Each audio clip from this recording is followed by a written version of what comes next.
listening to the Narrative Podcast with Halsey Allen. The Narrative Podcast is changing the narrative one episode at a time. Hey, good evening. Welcome to another edition of the Narrative Podcast. The Narrative Podcast is the home of original people. Original people peace, original people reciprocity, and original people positivity. The Narrative Podcast promotes positive reinforcement of original people and original people culture. The Narrative Podcast provides positive frames of reference about original people and original people culture. Welcome to the Narrative Podcast. I'm your host, Halsey Allen. Welcome all my narrators.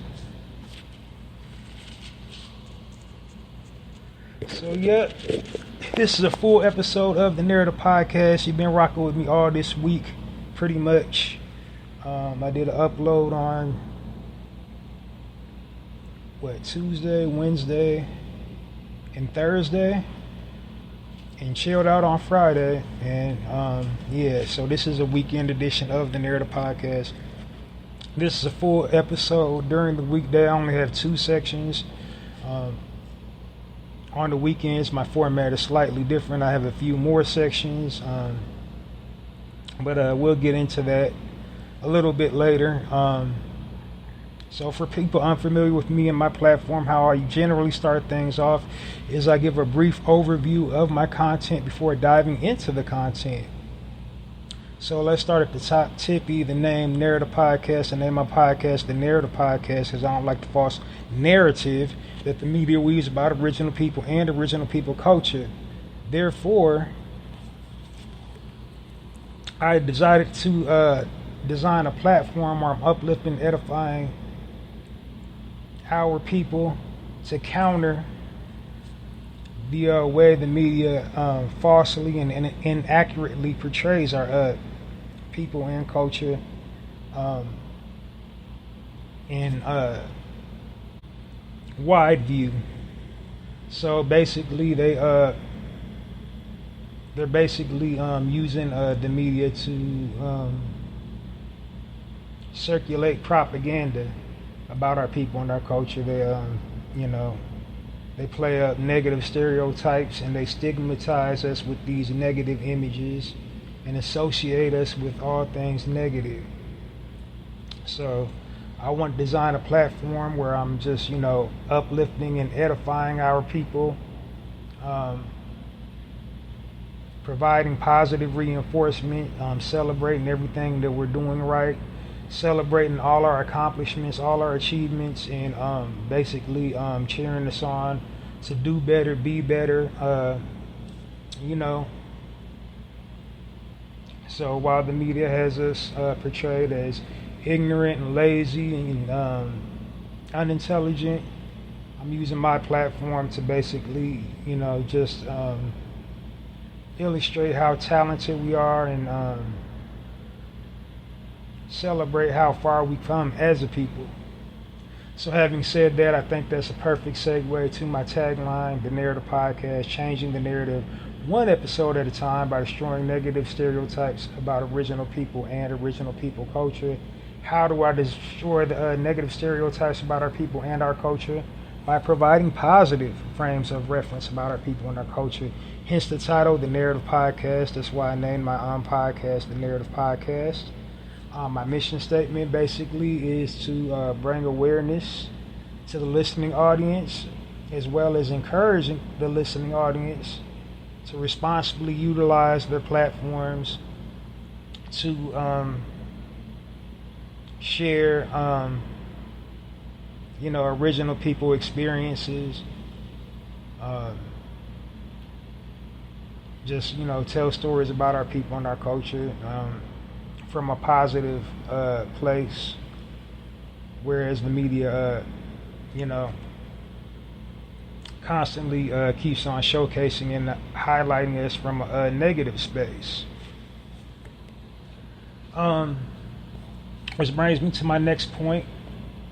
I refer to my target listening audience as my narrators, and the purpose of me doing that is basically to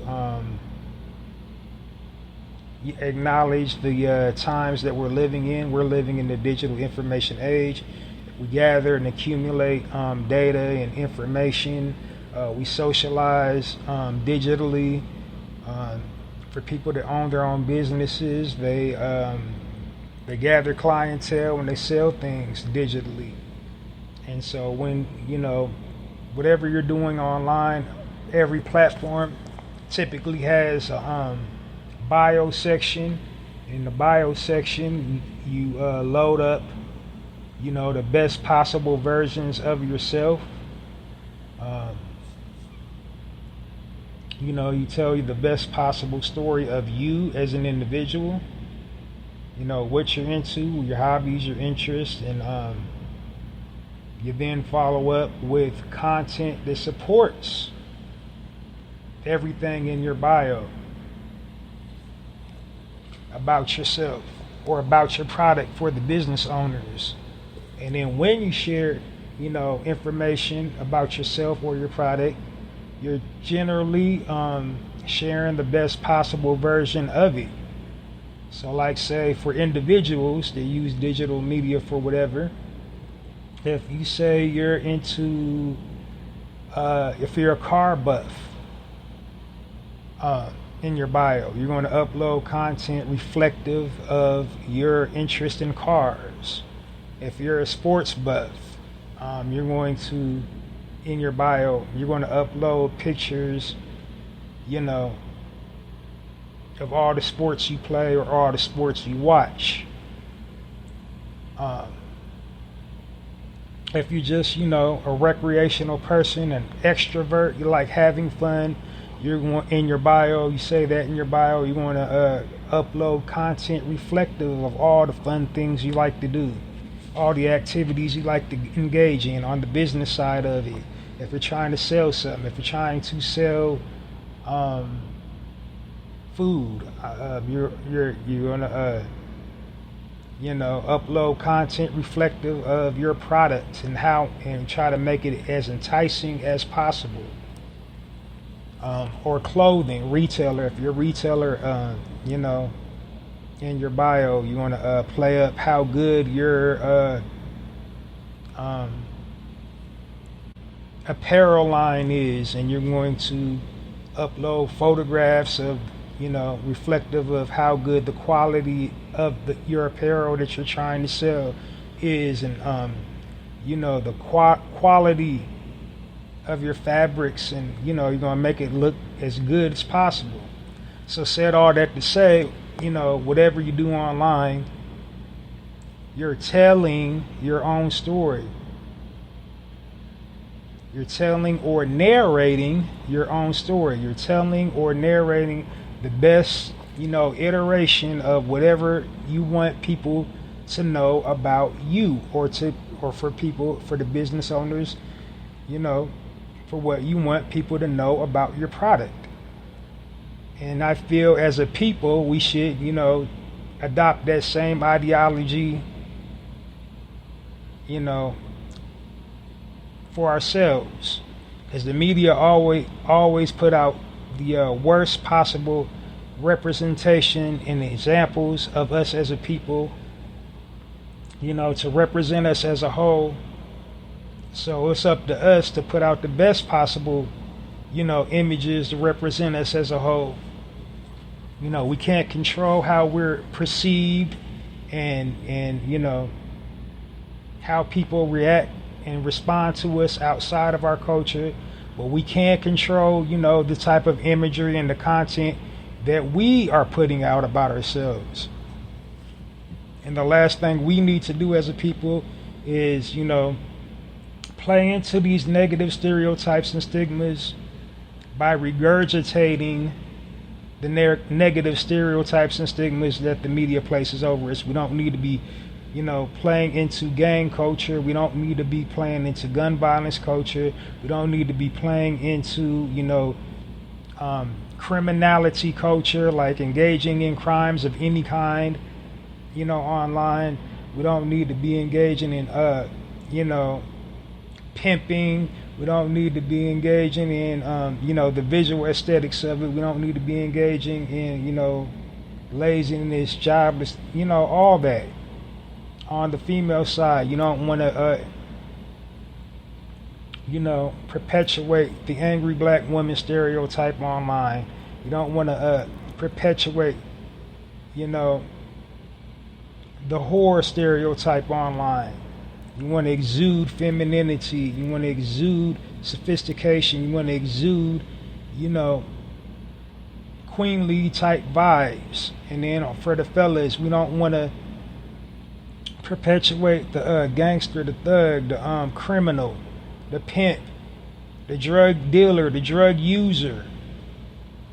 We don't want to perpetuate the myth of the absentee father.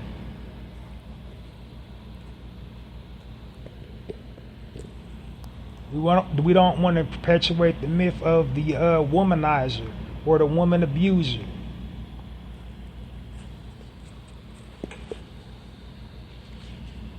So I'm not the internet police. You can post whatever content you like, but just know people outside of our culture, they're going to take whatever content you post online as the gospel, as a representation of all of us, as the media intended to us, as the media intended, for that. They want everyone outside of our culture to have a false perception of who we are as a people. So to bring it back into focus, we need to always put it back into the perspective of who we are, our true natures, who we are as a people, which is kings and queens, gods and goddesses of the universe.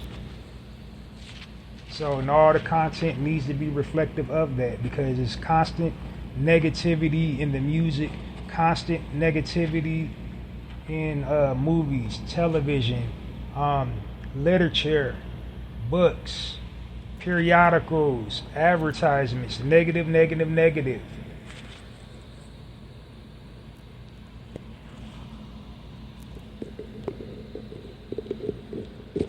So to change the narrative, we need to tell or narrate our own stories, and that's why I call my target listening audience my narrators.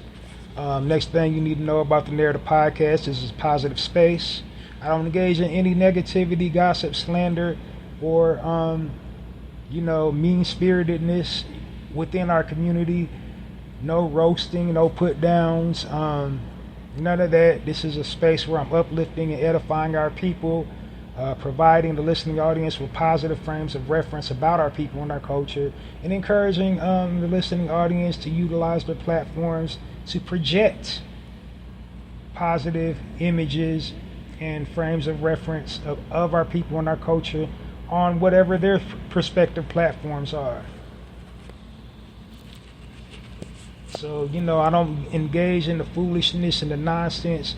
I really try to speak out against it, because I feel like the foolishness and nonsense is destroying our community. There's literally like billions of dollars circulating this low vibrational content. These faceless corporations is making money hand over fist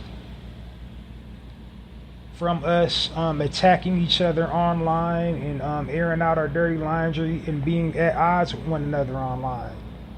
Like they're making all the money off it, and they're incentivizing the degeneracy. They're funding, these television shows where, they're playing up these negative stereotypes about our people and our culture. These movies, heavily laden with all these black tropes and stereotypes. Advertisements, So it goes really deep. It's really a form of psychological warfare. It's systemic programming and conditioning. So, how we beat the game is, change the rules. And that's what I represent on this podcast, this platform, It's just, changing the perspective, changing the rules, and not falling for the okie doke and playing right into their hands. And, just using my platform to uplift and edify our people. And proving that you can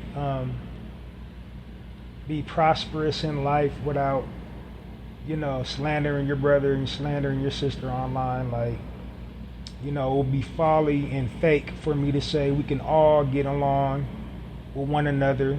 We can all love each other. We can all like each other. That's impossible. Like, nobody loves or likes each other from all other cultures. If you don't, it's just inevitable. We're going to have somebody that we just don't really care for. Don't have no attachment to them. Don't really care not to be around them. Don't care to interact with them.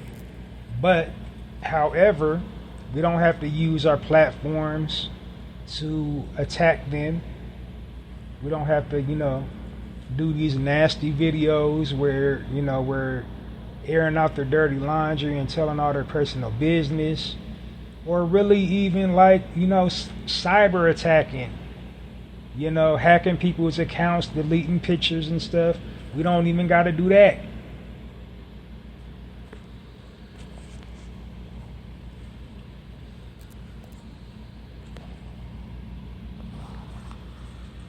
But I digress. Just basically what I'm saying is it's a positive, safe space for our people. It's a feel-good space about our people to, give us some dignity, to provide an alternative from the constant 24/7 mental onslaught against us with all this negativity. Just a place you can feel prideful about who you are. Gain some knowledge about who you are, your identity, be prideful, be mindful, that we're duty bound to, represent ourselves in the best possible light as possible, and, be prosperous, be productive, and respect one another. You don't gotta like somebody to respect them. You don't have to like somebody to treat somebody humanely. You don't have to like somebody to, treat them with dignity and respect. Respect, is a mutual street, and we should all, try to extend the common courtesy of respect. You don't cross the line, I don't cross the line. You don't have to like me, but respect me, and I will respect you. That's how we should look at each other, as a people. But, again, we've been psychologically programmed and conditioned not to respect one another. With all this negative imagery, with all this, negative content forced down our throats 24 hours a day, 7 days a week.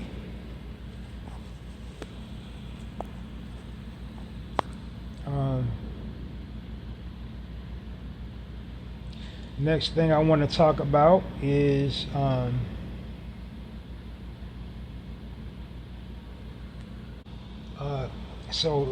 this is just a positive, feel good space. However, this space is a space of truth as well. If I feel I don't bring up or talk about individuals at all. Matter of fact, if I ever bring up a famous person's name within our community, it's really just to illustrate a point, because I speak about current events globally and things happening within our community. And usually when it's somebody from our community involved in something negative, you can almost 99.99 trace it back to, systemic oppression and psychological programming and conditioning by the powers that shouldn't be, that played a role into whatever negative thing, is going on with it. That's how I try to frame up everything from that perspective. Any current news that I'm trying to talk about, that's the narrative I run with. Because, our true nature, we're just regal by nature. So when we act out of character, we're acting like, the oppressor. We're taking on their characteristics. We're acting out their, psychological programming and conditioning. We're conditioned to not get along with one another. We're conditioned to, act hostile towards one another. We're conditioned to compete with one another. Think everything's a competition. I gotta outdo you. You gotta outdo me. When by nature, we want to uplift, and edify each other. By nature, I want, what I want for myself, I want for my brother. If I'm living good, I want my brother to live good. Or sister to live good. If I'm living lavish, I want to extend all my resources I have to ensure that, they live just as lavishly as I do.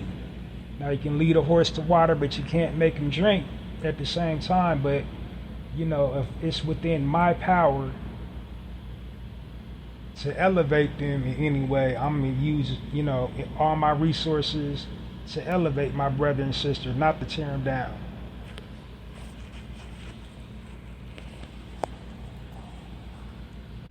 But yeah, that's essentially, what this platform is all about. And, it's also a platform of truth. So like, while I don't engage in gossip, I don't promote, roasting people and talking bad about people. I do, however, tell the truth. This is a platform of truth. If somebody within our community is, irresponsibly utilizing their platforms or intentionally playing up a negative stigma or stereotype to garner monetary gain, making us all look bad just for the bag, then I will call said individual out on that. But other than that, I mind my own business. I mind the business that pays me, which is, to promote positivity within my community and, applaud all positive efforts coming out of my community.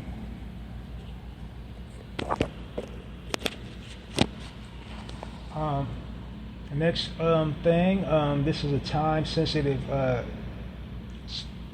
space. Like, I try not to exceed 1 hour per broadcast, and the purpose of me doing that is basically to make my content digestible and easy to follow,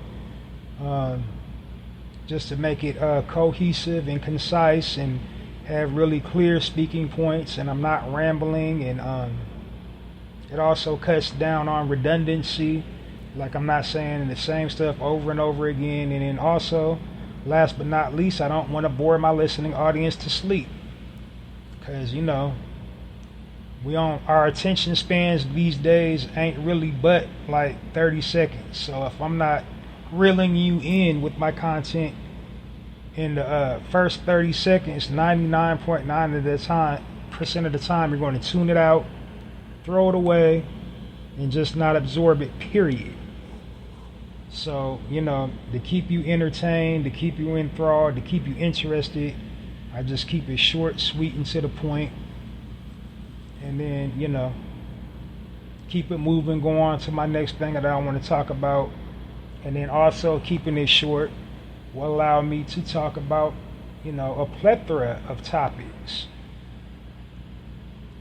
Whereas, if you don't have any speaking points, you're just kind of rambling and ranting, and you have no rhyme or reason. So I don't want to be the guy that got a podcast with no rhyme or reason. You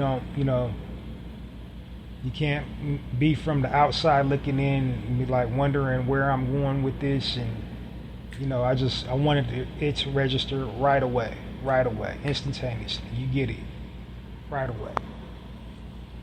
You can't do that if I'm just taking all day to deliver a point, or, harping on one issue when we got several issues.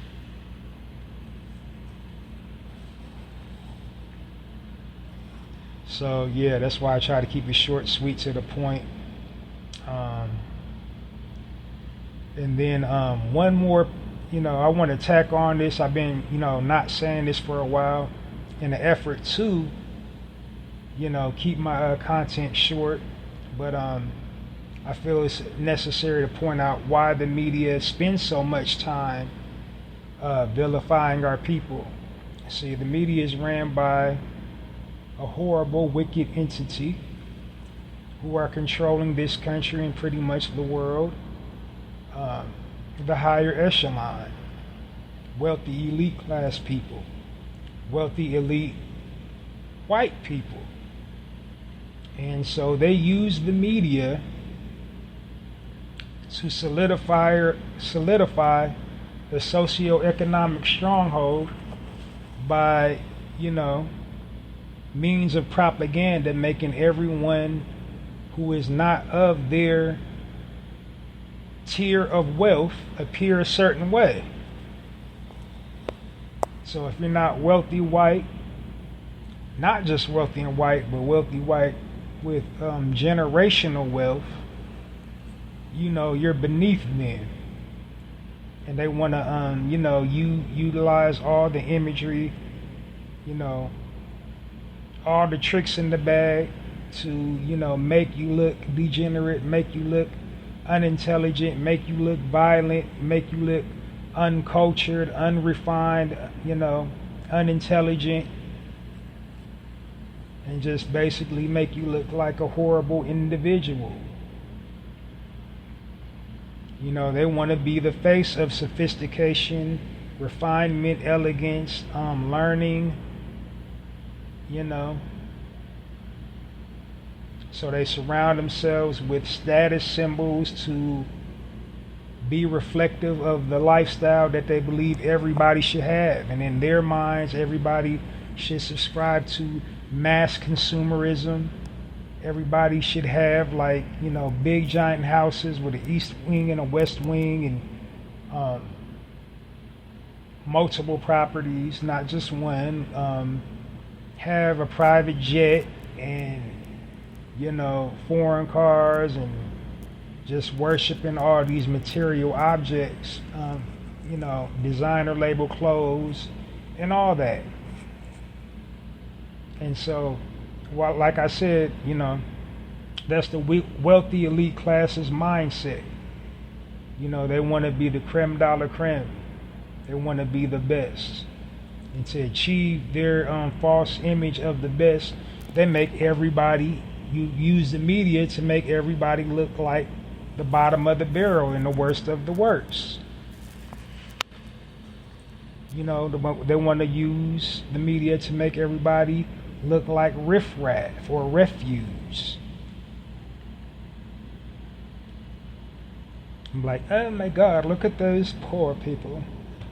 That's that class of people that's behind the scenes controlling everything. And they do it to all classes of people. They do it to Asians, they do it to Italians, they do it to, everybody.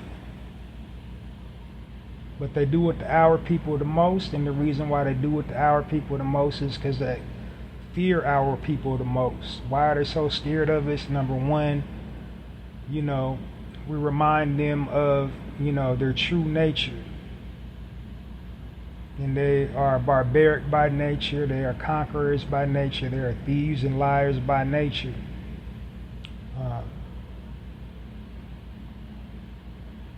Bloodsuckers by nature.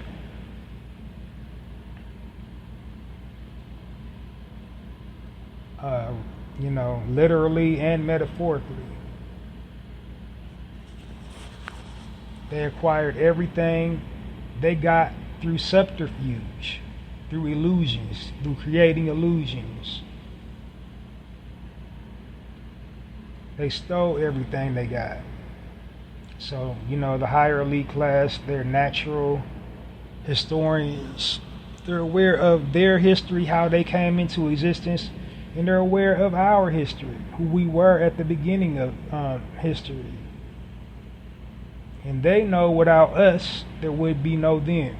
that we are directly responsible for their existence. And they don't ever want their power usurped. And that's what we represent. We represent a shift in power. A shift in the power structure. Why do we represent a shift in the power structure? Because by nature, we are affluent and impactful. Everybody follows our lead. They follow our lead in fashion. They follow our lead in, pop culture. We're the curators of cool, and nothing is officially trendy unless we say it is. While they have to purchase, their style, ours just comes naturally. We can just, put something together and it's fresh. They have to look for the designer label. They can't put themselves together like we can put ourselves together. We just immaculate. We command the room when we go in. That's just, our dominant nature. Like, we dominate any room we go in. We overtake it, the energy level. And they can't compete, and they never could, and they was always fearful of that in the beginning. They were so fearful they became jealous and wanted that just natural vibration that we got, but they couldn't have it. So they created all these little systems and clubs and, ways to exclude us out of their little exclusive circle. They surround themselves with all these material items, and they want that to symbolize what being successful is, what being prosperous is, and what being happy and abundant is. And we don't need any of that, because by nature we are people of nature. Out of all the beings on this planet, we are the most closely connected to nature. We don't need any of that stuff to be affluent. We don't need any of that stuff to be happy. We don't need any of that stuff to be aware of who we are. Material objects don't define us. What we got in that bank don't define us. When we're tapped into our true nature. But there's some of us lost in the sauce and worshiping money and worshiping these material objects like the wealthy elite class do, and will do anything and say anything to have it. For our brothers and sisters that's lost, but for those of us that know who we are, and it feels nice to have all those nice things, but we know those are just things, and we can't take it with us when we leave up out of here, and we don't worship it. And so we represent the fall of their empire because we're so impactful. Everybody follows our lead. When we as a people wake up and say, hey, I'm not going to spend $100,000 on this designer label because I got $100,000. Hey, I'm not going to buy that fancy car just because I have enough money to buy that fancy car. Then everybody else will follow our lead. And then they won't be important anymore because nobody will want to crave, all these air quotes important things. These fancy houses, these fancy cars, these fancy vacation spots. It will lack all meaning. This is why they hate the minimalist, because there's a whole bunch of, wealthy white people that also, they'll go shop at the thrift store. They got damn near $1 billion, but they don't like them people either.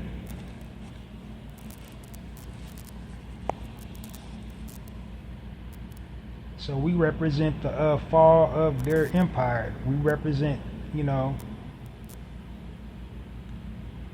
them having their power usurped. And then the biggest thing that keeps them awake at night when it comes to our people and why they use the media to corrupt our images and our likenesses, They're afraid that we'll get together, put aside our petty differences, and slowly reclaim everything that they've taken and have took from us, or are currently taking and have taken from us, and turn around and do to them what they've done and what they're currently doing to us. That's their biggest fear. So that's why they spend so much time and energy controlling the media, controlling what you see about, when it comes to our people.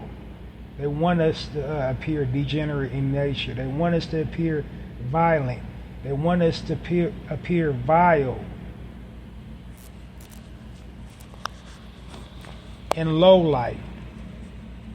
That's the way they want us to appear. That's the way they want to try to make us out to be. Just as, to deflect about who we are, our true natures. And then just once again, I want to clarify, it's not wrong if you do have a lot of money. It's not wrong if you have a nice car. It's not wrong if you like buying the designer. It's wrong to worship it to the point where you want to be the only one to have it, where it's wrong if you go out of your way to block another brother or sister from acquiring the same things you got. It's wrong to be, jealous of your brother or sister for having nice things too. It's definitely wrong to worship it the way they worship it. Say anything and do anything to get it. That's what's, wrong with the mass consumerism. So if you got it like that and like spending it like that, if that makes you happy, go right on ahead.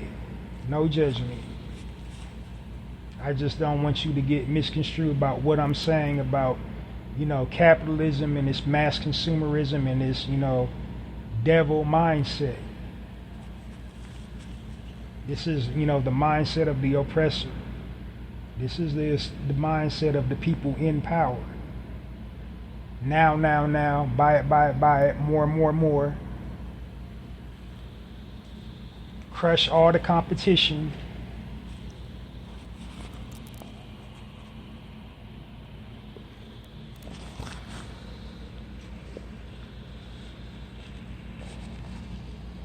But yeah, I just wanted to tack that little, factoid out to, cement what I was saying about why the media is so corrupt and who's corrupting the media. But there's a silver lining on that, because even though horrible, wicked entities run it, at the end of the day, it's a business. And the first rule of business is supply and demand. And they can't supply degeneracy to our people if we don't create the demand for it. So when we see foolishness, we don't have to embrace the foolishness. If we put out more content, more intellectual content,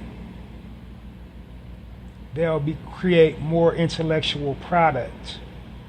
If we put out, our interest in the universe of tasteful comedy. You see, like, comedy's all right. It's a fine line between, how to, like, laugh at yourself. What's a good laugh and what's a cheap laugh? And what they're doing is they're putting out the cheap laugh.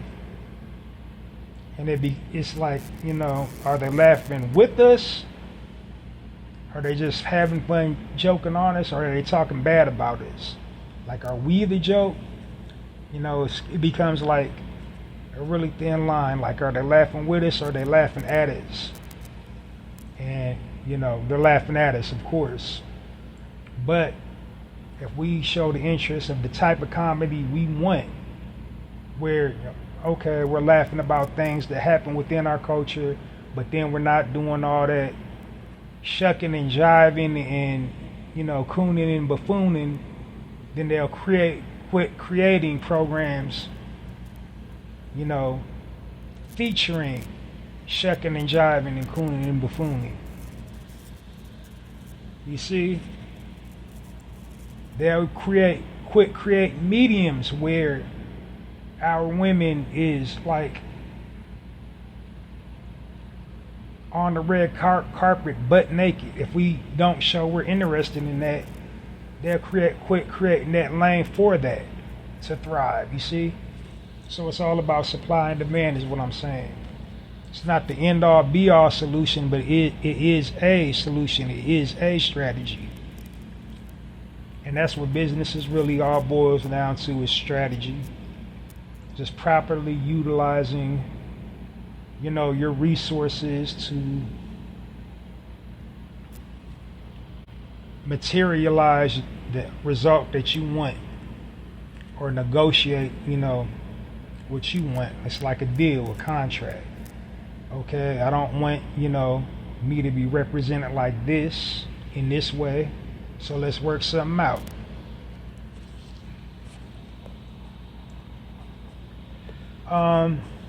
And then last but not least, on the Narrator podcast, I refer to our people as original people. I refer to our people as original people because we were and are here first originally. We inhabited this planet thousands of years before anybody else.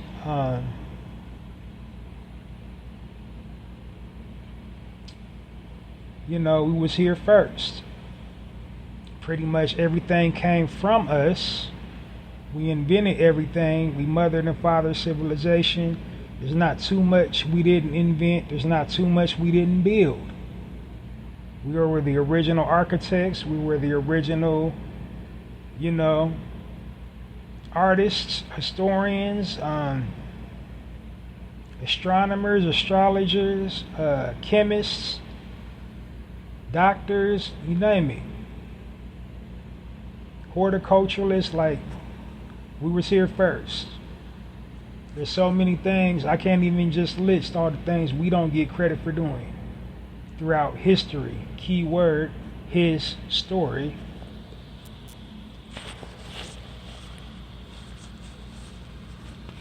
But yeah, that's why I refer to our people as, original people on our platform, for two reasons.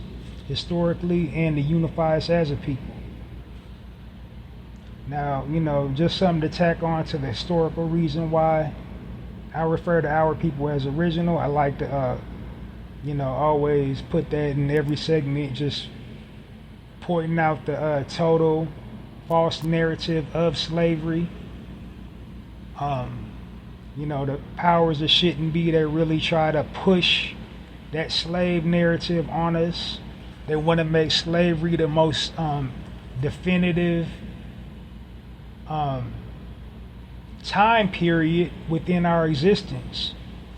While slavery was real and it did happen, there's just a whole bunch that they lie about.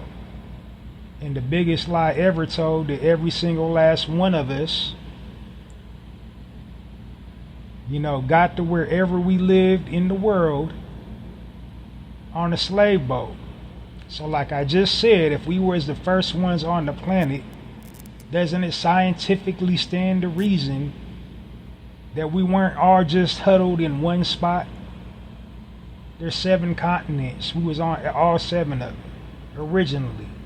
We had a whole entire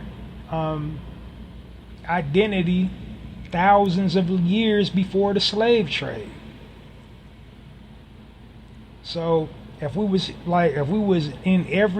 on every continent of the slave trade, why is that? Why do they harp on that so much? Why is there so much money amassed on pushing, this false narrative that every single last one of us, are products of, the transatlantic slave trade, of chattel slavery, of the diaspora,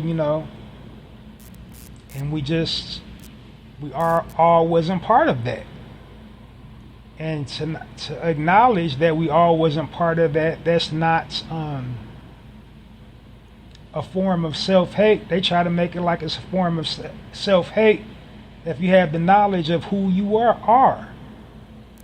That's not us, cringing at the mere notion that we're from Africa. That's just saying, hey, I was already here. I was already in this spot. I was already in that spot.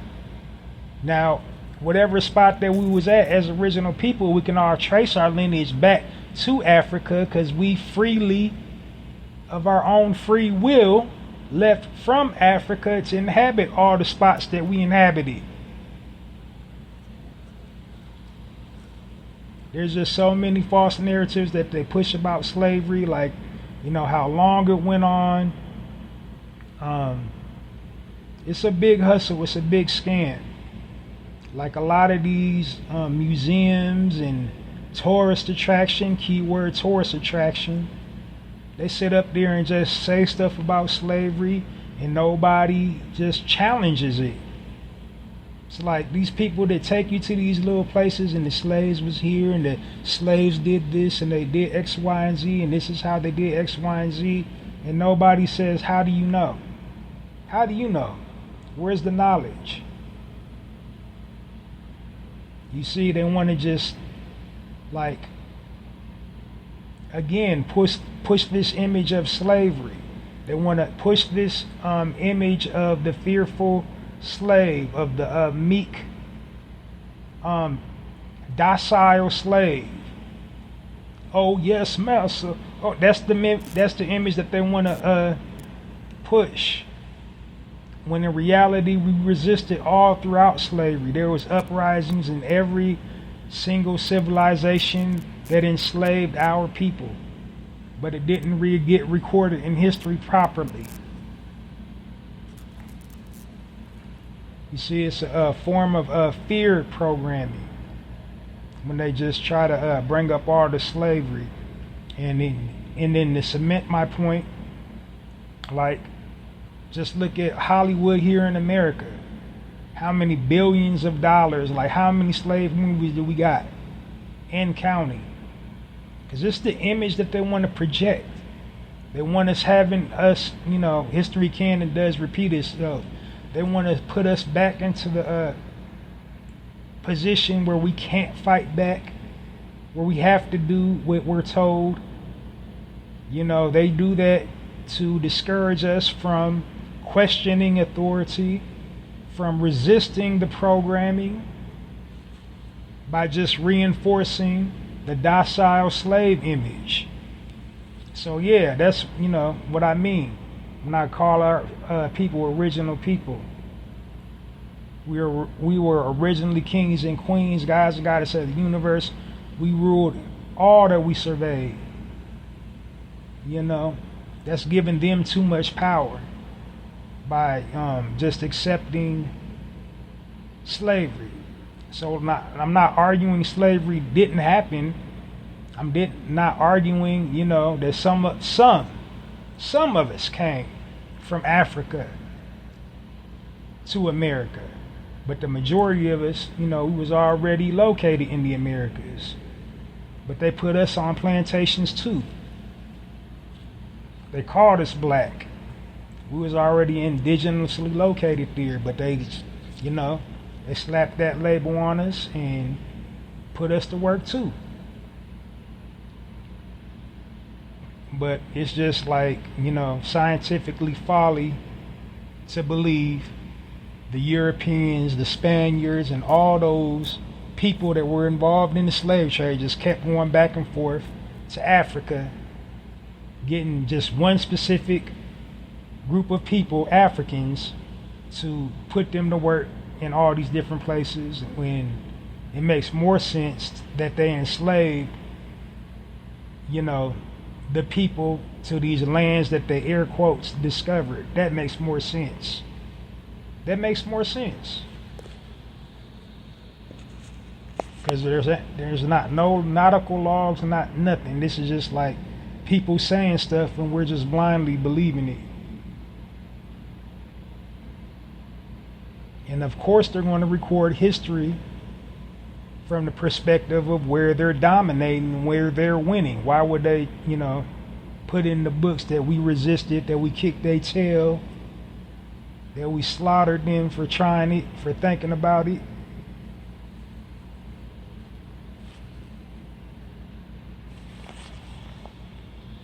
That we made them wake up and apologize?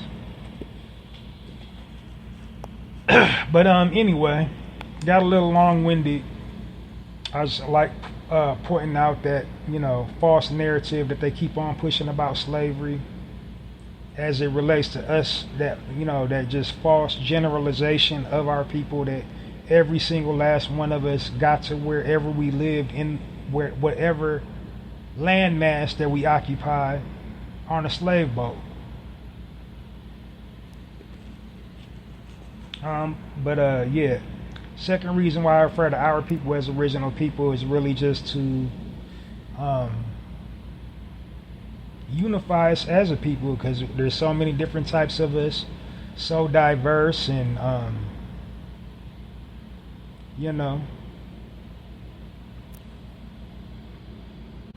so multifaceted. So but as many different types of us that there are, we all have a lot of common things in common. Number one, we all possess high concentrations of carbon, aka melanin. We can all trace our lineage back to the original point of origin for all civilization, which is Africa. Now the debate is, where was Africa? Because many believe America was Africa before the colonizers named it Africa, and they support it with a whole lot of land masses that a whole lot of natural landmarks and things of that nature to back their theory up. But that's a debate within the intellectual community. I'm not saying I'm not intellectual. I'm just not going to touch that on my platform. I'll let y'all argue and debate about that. But and then the last but not least, we just all have a common bond. We all fighting, the same forms of oppression, just on different land masses. We all fighting against oppressive governments. We all have the same struggle in common. Like, I hate saying the word struggle, but we all have that just eternal thing we fight for and fight against.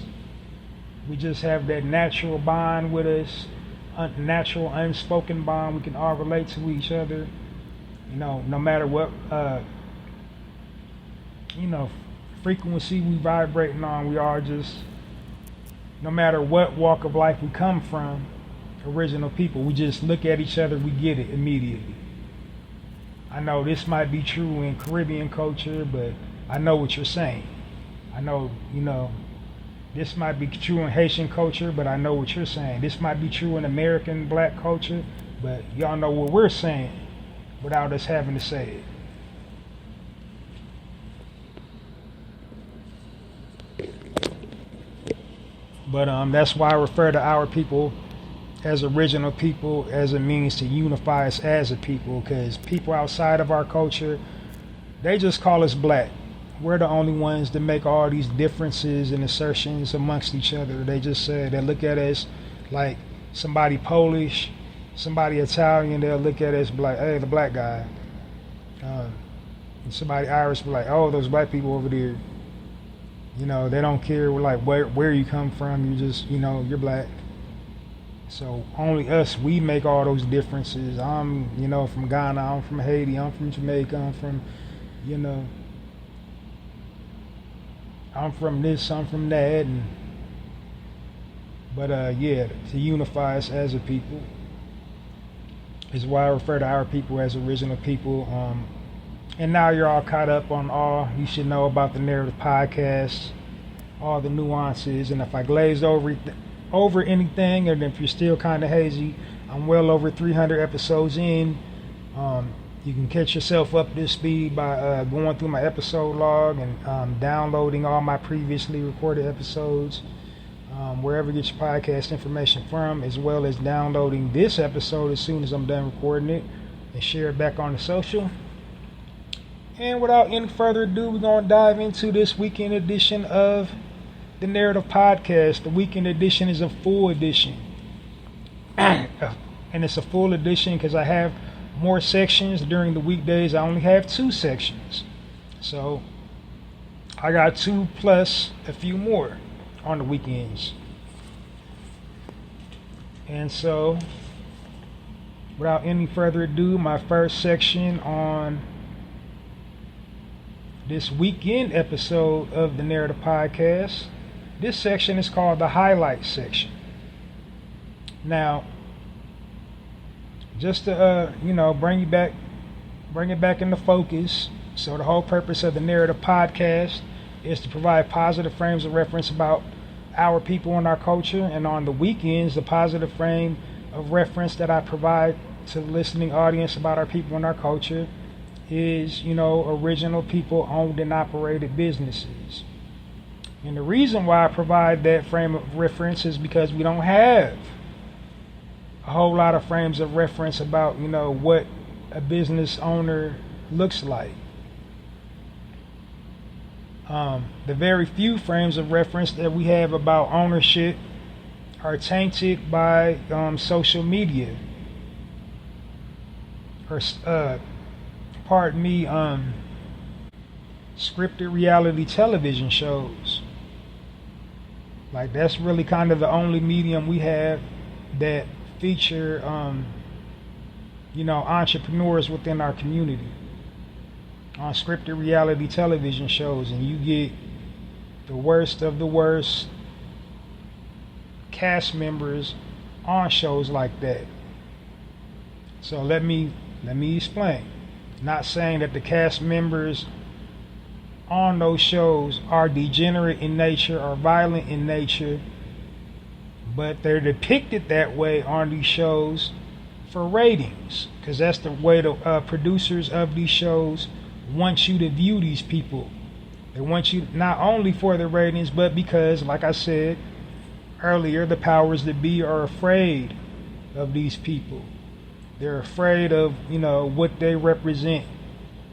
They're afraid that we will resist the programming because they're constantly bombarding us with things that we can't do.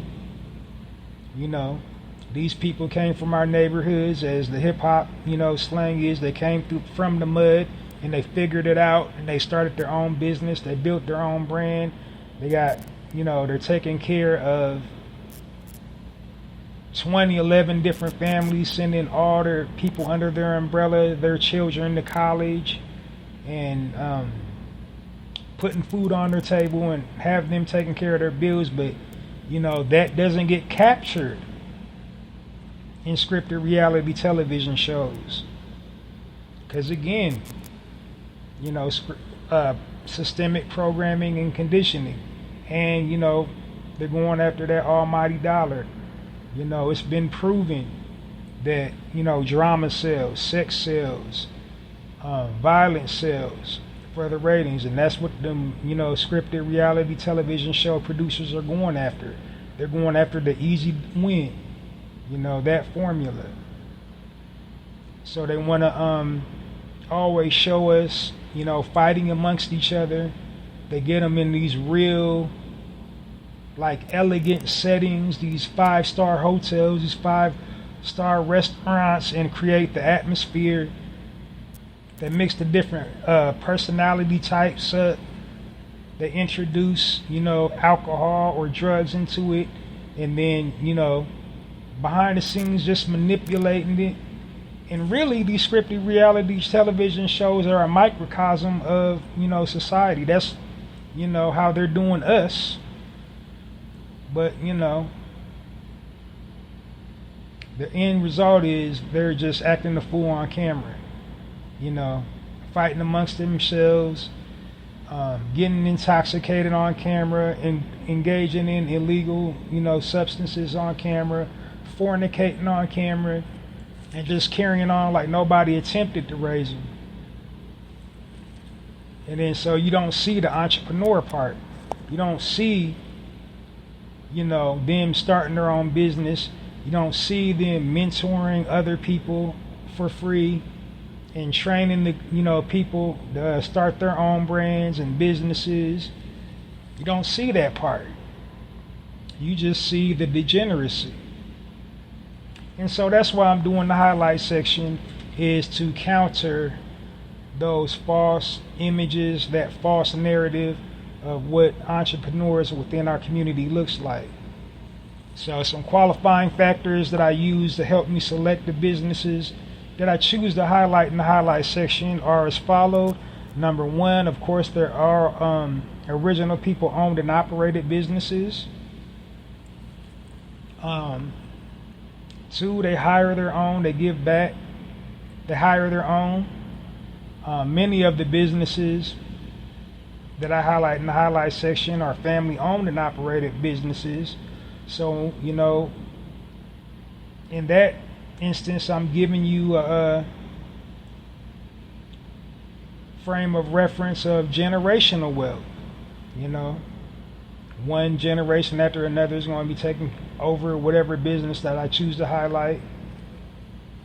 Another qualifying factor is that they do some type of philanthropy, some type of giving back. They either, have their very own nonprofit organization or they pay into one. And then last but not least, they align up with my theme. And my theme currently is, nationally recognized holidays. I was doing seasons, but the content kept getting redundant because it was seeming like, I kept doing the same businesses. I go through my episode logs, and then I did a couple of them. I was doing doubling up on the businesses I was highlighting. So I decided to do nationally recognized holidays now, as opposed to the seasons. So that's my last qualifying factor. I'm highlighting businesses that coincide with the nationally recognized holiday for that day that I'm doing the broadcast. So having said all that to say, this week on the highlight section of the Narrator Podcast Weekend Edition, the first business I will be highlighting will be businesses that are reflective of the nationally recognized holiday for August 17th, 24. And the month of August, all August, is national. The entire month, this month, August, is National Health and Wellness Days, or National Health and Wellness Month, pardon me. And so the businesses I'll be highlighting this week are original people owned and operated health and wellness brands.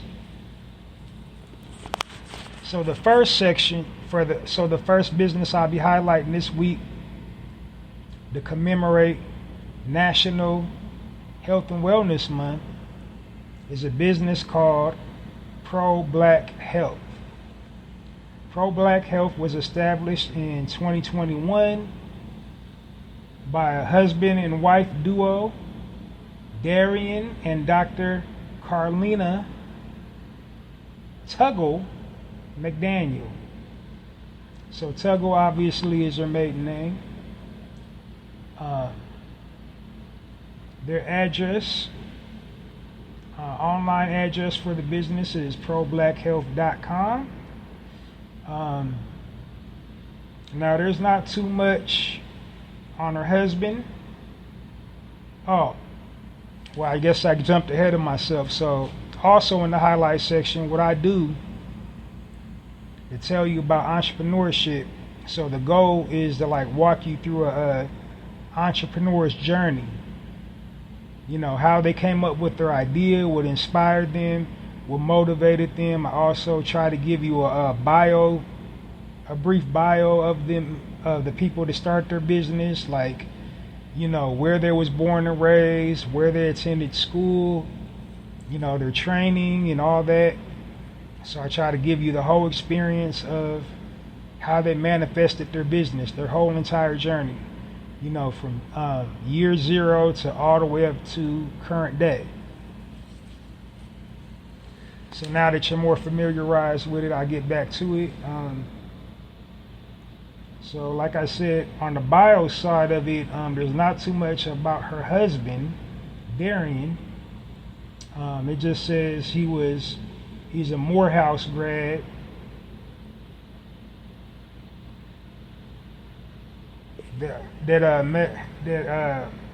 Upon graduation, he became a C-level marketing exec. So he's on the business side of it. She's on the actual doctor side of it, the medical doctor side of it. She was born and raised in Long Island, New York. She received a Bachelor's of Science in Biology from the University of Maryland of Baltimore. She also earned her medical doctorate from Howard University College of Medicine, which is kind of interesting because, like, all my traditional college people, if I remember correctly, like, wasn't Morehouse and like Howard, didn't they have like a rivalry?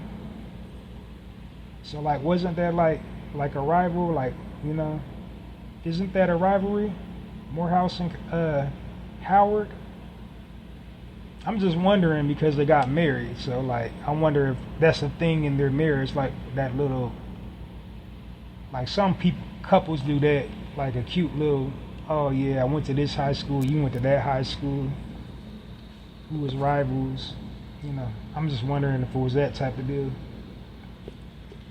But anyway, it goes on to say she earned her doctorate from Howard University College of Medicine. She later became a board certified with the American Board of Surgery. Then at some point she moved to Atlanta and completed a fellowship in minimally invasive and bariatric surgery. And then goes on to say she's currently a medical director of bariatric surgery in ATL. She also served in Afghanistan and Kuwait as a lieutenant colonel in the reserves. And then at some point, obviously they got married and had had children, and happily married forever and after. Now how they started their business was like it was slash like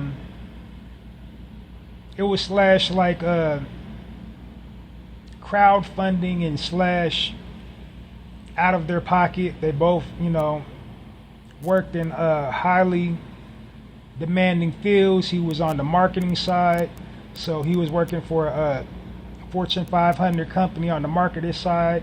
She was a doctor, so big bank. Both of them making big bank. Both of them, got business sense to build wealth and all that. However, from the information that I pulled online, the wife, Dr. Carlina, she was like militant.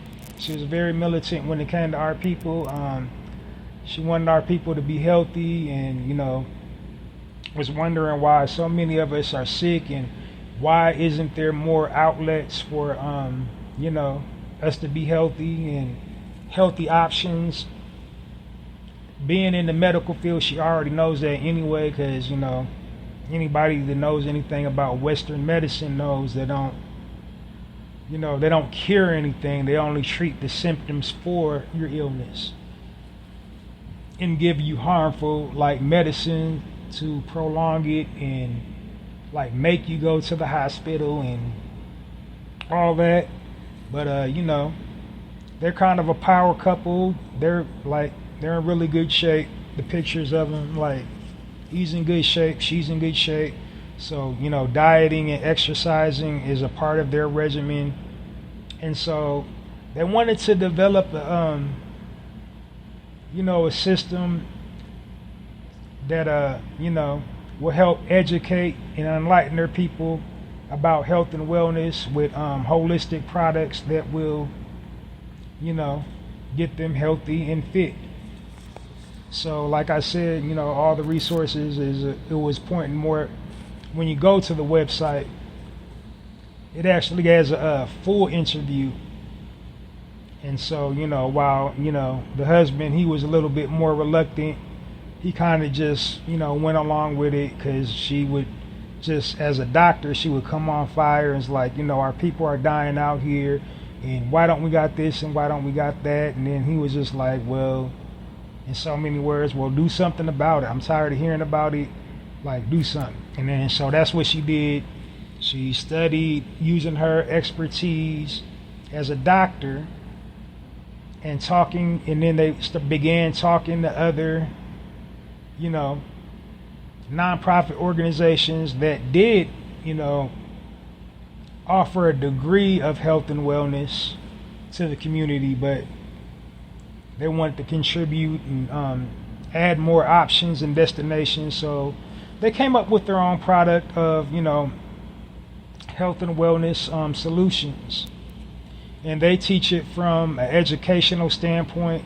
So it's a full experience. They offer all kinds of, natural herbal remedies, vitamins, multivitamins, all organic, nothing artificial. And also, both of them are extremely fit. So, they teach fitness with it as well. And it's a tremendous product / nonprofit organization. Not only, are they teaching people about health and wellness, they're providing resources to help people start their own health and wellness brand. So they're, trying to set people up for success by teaching them how to, franchise a health and wellness brand. Because they really want to just promote the health and wellness lifestyle.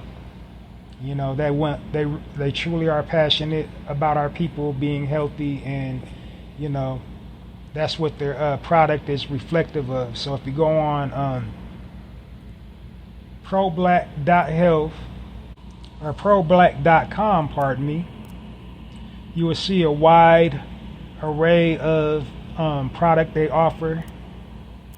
So they also have health and wellness tips featured on their website. They have all kinds of informational stuff. They give back to the community. They got gummies. They got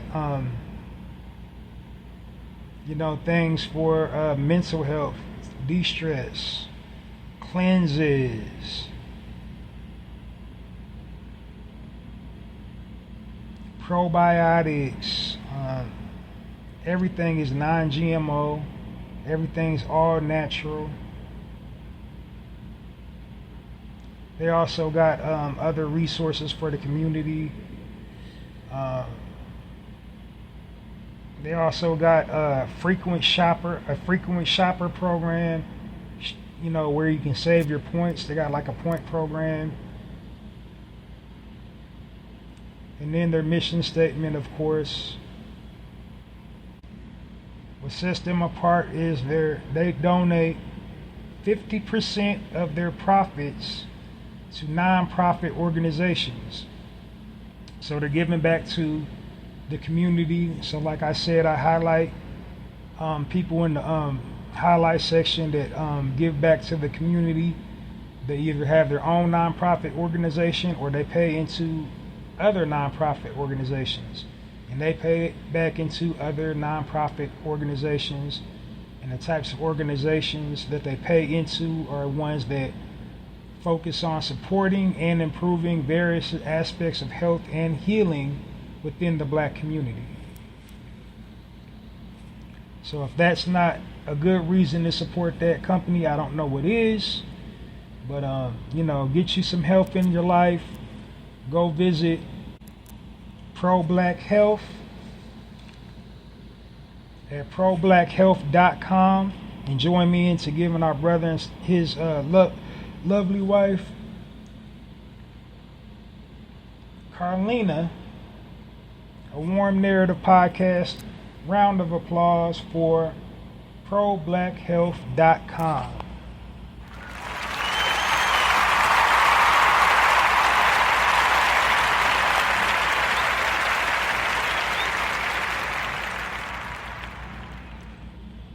And then I'm going to just kind of get a little personal before going on to the next one. Like, they did good.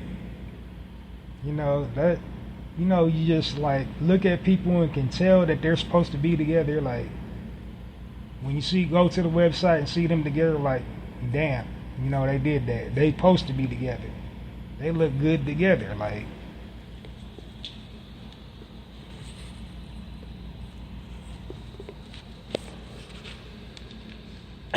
but anyway, on to the next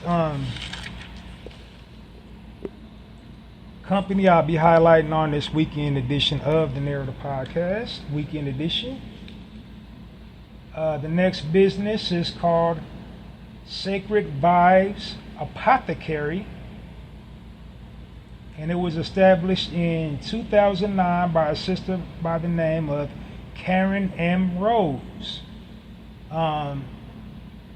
She immigrated to Brooklyn, New York from the Caribbean.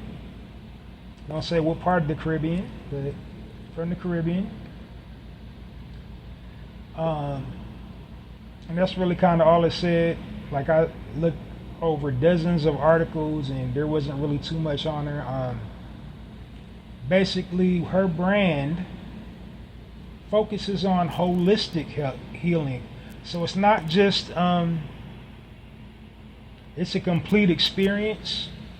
So she does like that, like she incorporates all forms of natural healing. She doesn't really do Western medicine. So there's not no, gummies or nothing. Everything is just natural herbs and teas and stuff like that.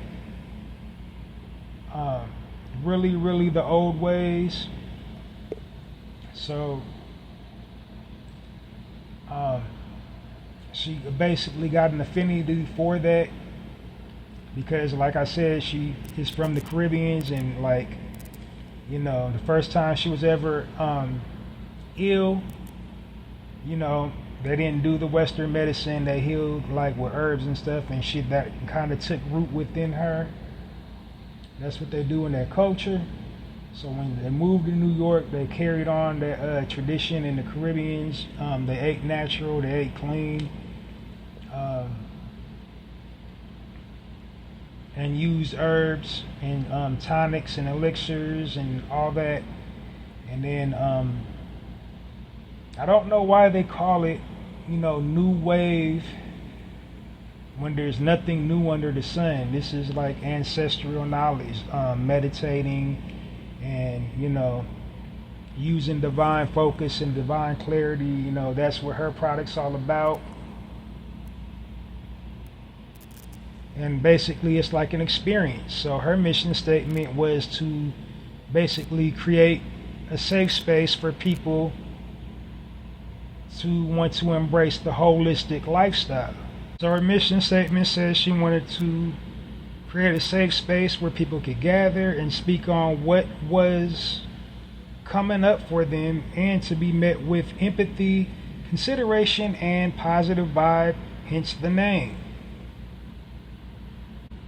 So basically, she's selling an experience. She's selling a community.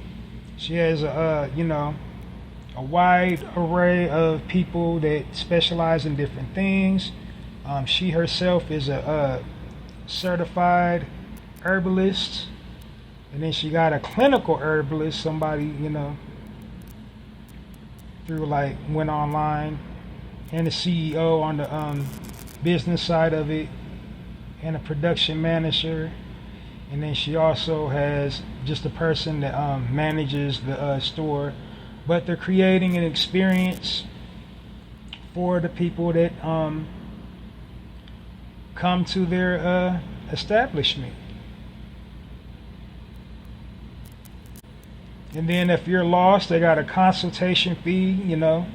You can consult with them, and they'll steer you into the right direction, and give you herbs and things just designed for you, your constitution.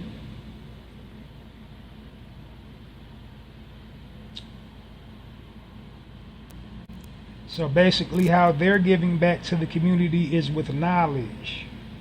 And it's good knowledge, it's ancestral knowledge.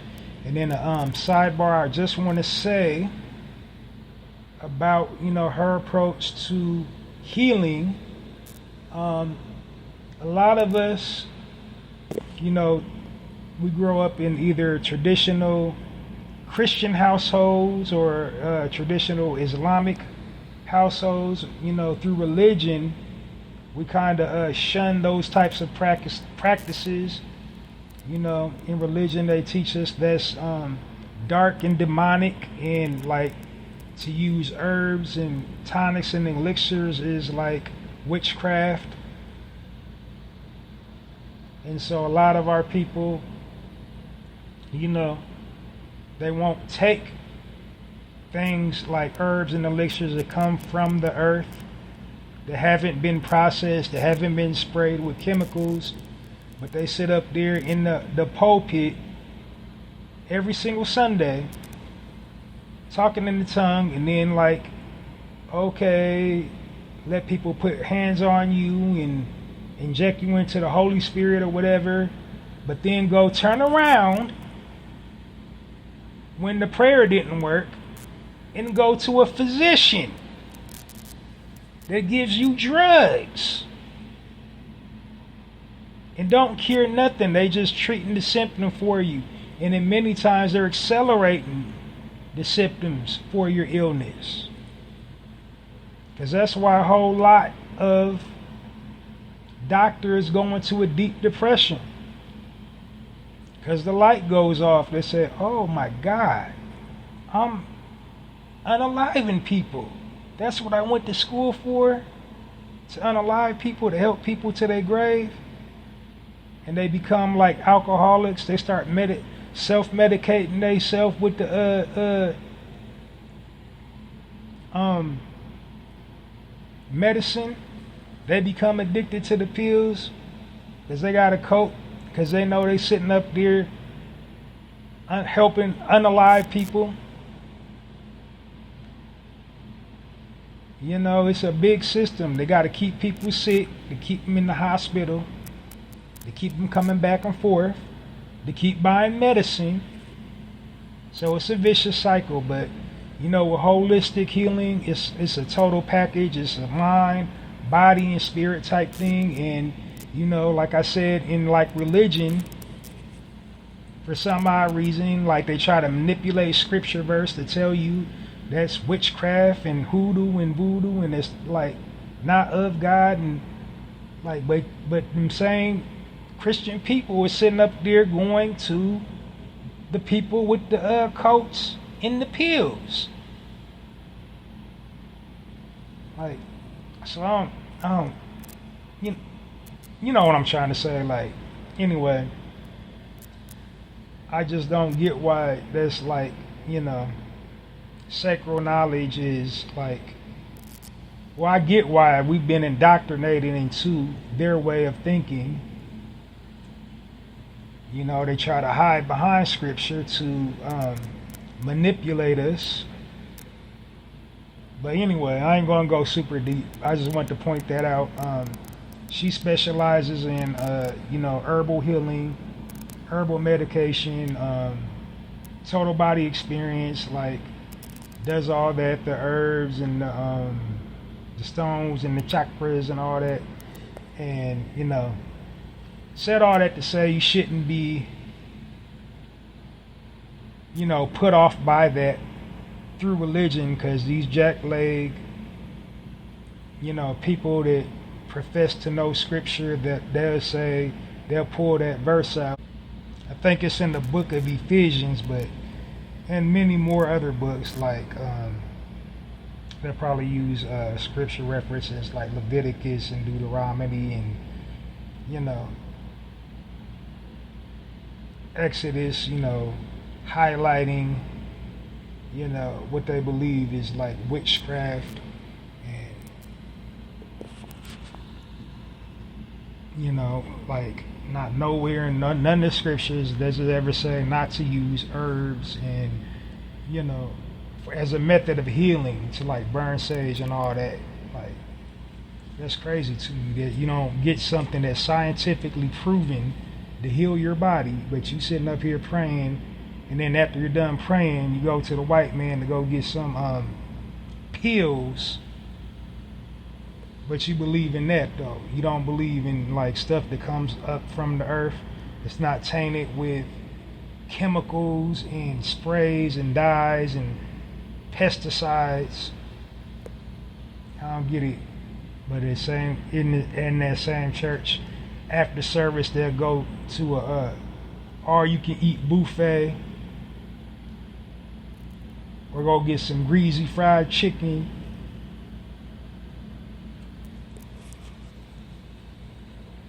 Anyway, so like I said, she just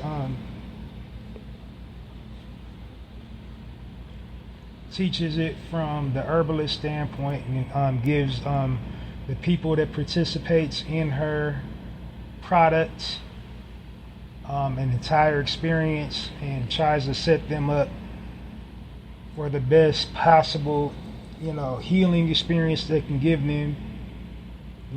Support. She tries to build a support system basically that instructs you how to use the herbs, what type of exercises to do to get the maximum benefits of whatever herbs or elixir or tonic she gives you, and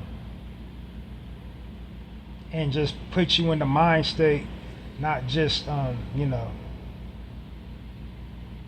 just on the physical side of it, what the products are doing for you physically, but she tries to get you like mentally connected and mentally prepared too, because everything starts in the mind. Everything starts in the mind.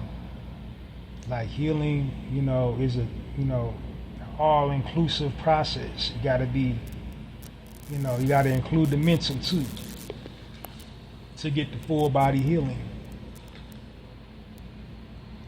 But anyway, to find out more about our product, visit sacredvibeshealing.com,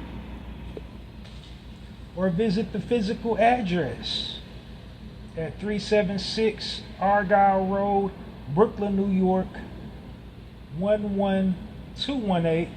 And if you got specific questions, information at sacredvibeshealing.com.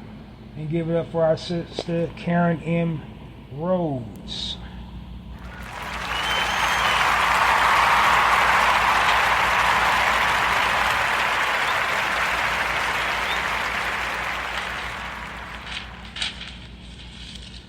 Okay, and then last but not least, on this weekend edition of the Narrator Podcast, I'll be highlighting peaks and valley. I love a good play on words, like, hills, peaks, and valley, the process. How's it going? Oh man, hills, peaks, and valleys. But it's not the hills, just peaks and valleys. But anyway, it was established in 2018 by a sister by the name of Nadine Joseph. She became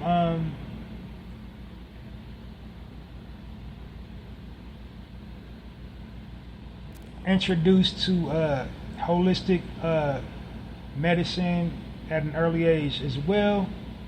She's mixed nationality. She's a native New Yorker. Also from the Caribbean. She's half Caribbean and half Italian. Interesting mix. However, she was born and raised in Florida. Or pardon me, she's part Haitian, part Italian. So that's super duper interesting.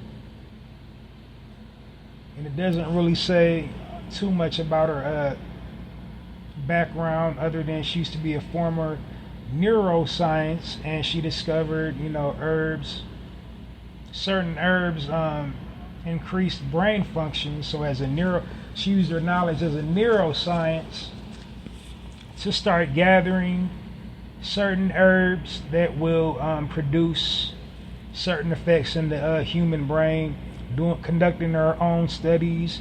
So she traveled to different countries, different religions, or different countries for like a few years, and catalog rare exotic herbs and plants that will promote healing within the body. So her mission statement is to provide mindful sourcing. She wants the people to patronize her product, to have the knowledge of where the herbs are coming from that she manufactures the product with. Also fair trade, of course, no slave labor, no middlemen, no auction houses. She wants everybody to be included in the production of her products. She supports sustainability, works with her partners hand in hand, supports renewable energy usage and biodiversity support. She purchases natively, purchases crop from the native region of where it comes from. She prioritizes direct sourcing. So no go-betweens, no middlemen, no, faceless corporations. You'll be dealing with the plug. And she believes in holistic health and medicine. So it's all natural, it's all organic, it's all from the earth. No pesticides, no fillers. And then she injects it, brings it home with her background as a neuroscientist, studies it from that perspective of whatever that she's offering the public, whatever type of herb or vitamin she's offering the public, showing everybody where, it's coming from, showing it from the molecular level. So everything works, So she got tea, she got, fresh herbs.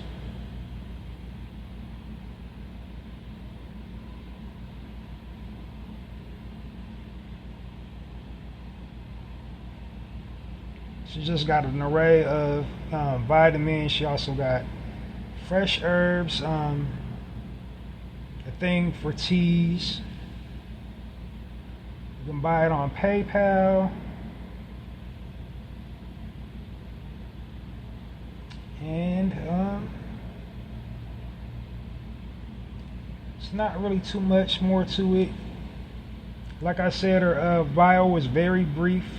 I did a whole lot of digging. I went to like 2 or 3 different sources, but a lot of people don't put out their business online. She's one of them, so I don't know her upbringing and all that, other than what she has posted on the website. and 2 or 3 articles that she interviewed. And the 2 or 3 articles that she interviewed for, she didn't really say anything that she didn't say on the website.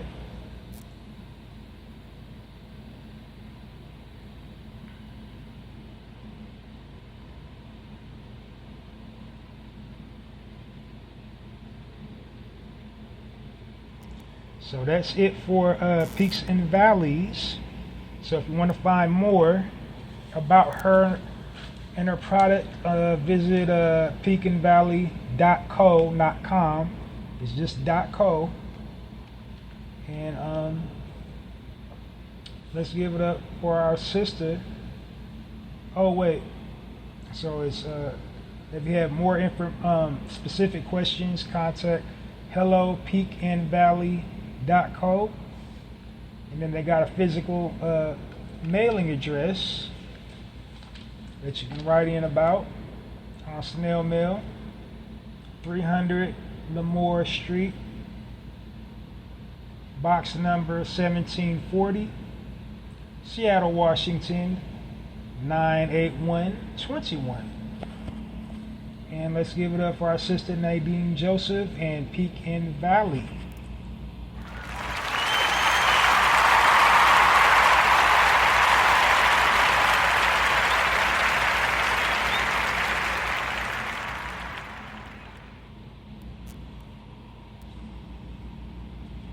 Next up, our next section on the Narrator Podcast.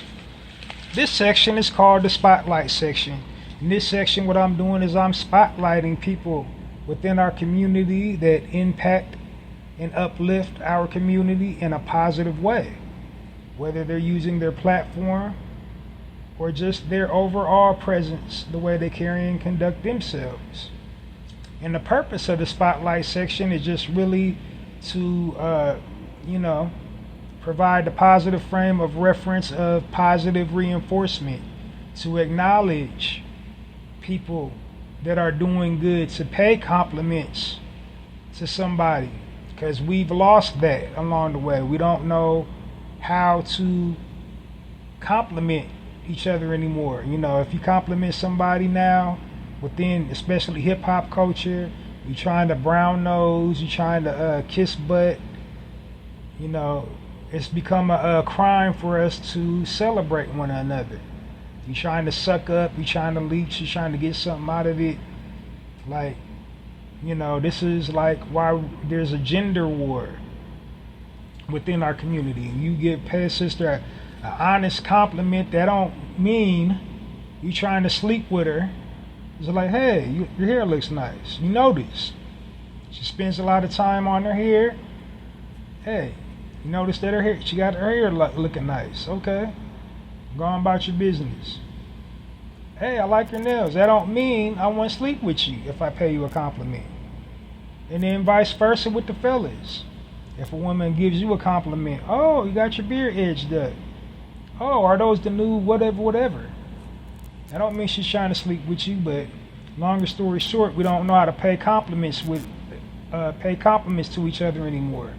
It's we're programmed and conditioned to believe like the compliments are backhanded compliments, like we really trying to sneak this.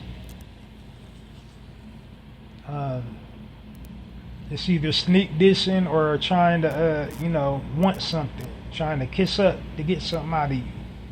That's how we've been programmed and conditioned to perceive the compliments. So that's what the Spotlight section is about. Is just basically saluting, bigging a person up within our community that's positively impacting our community in a positive way. Basically, it's just a section, all heroes don't wear capes section, just good work. The section is just about applauding the efforts of somebody doing noble work within the community, whatever the work is, whether it's philanthropy, whether it's humanitarianism, whether it's again, just being a polarizing public figure in a good way, always on TV for something good or just in the community carrying and conducting themselves accordingly.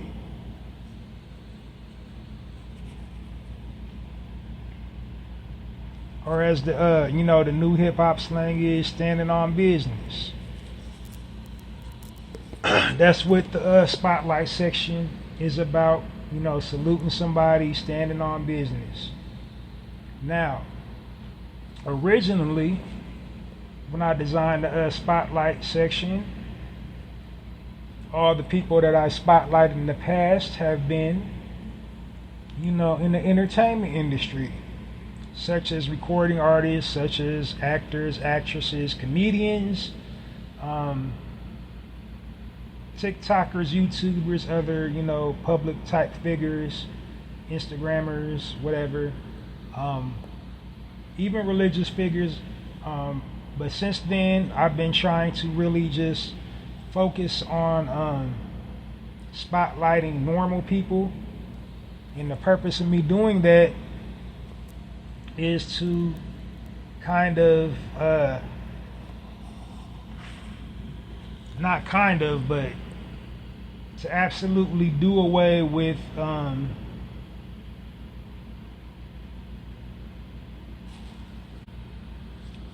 promoting negative stereotypes about original people and original people culture. So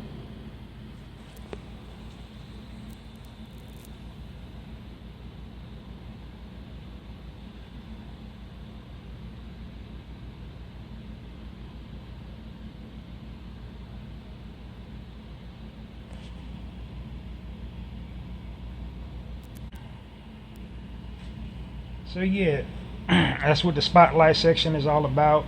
Is just basically to celebrate somebody within our community doing something excellent for our community,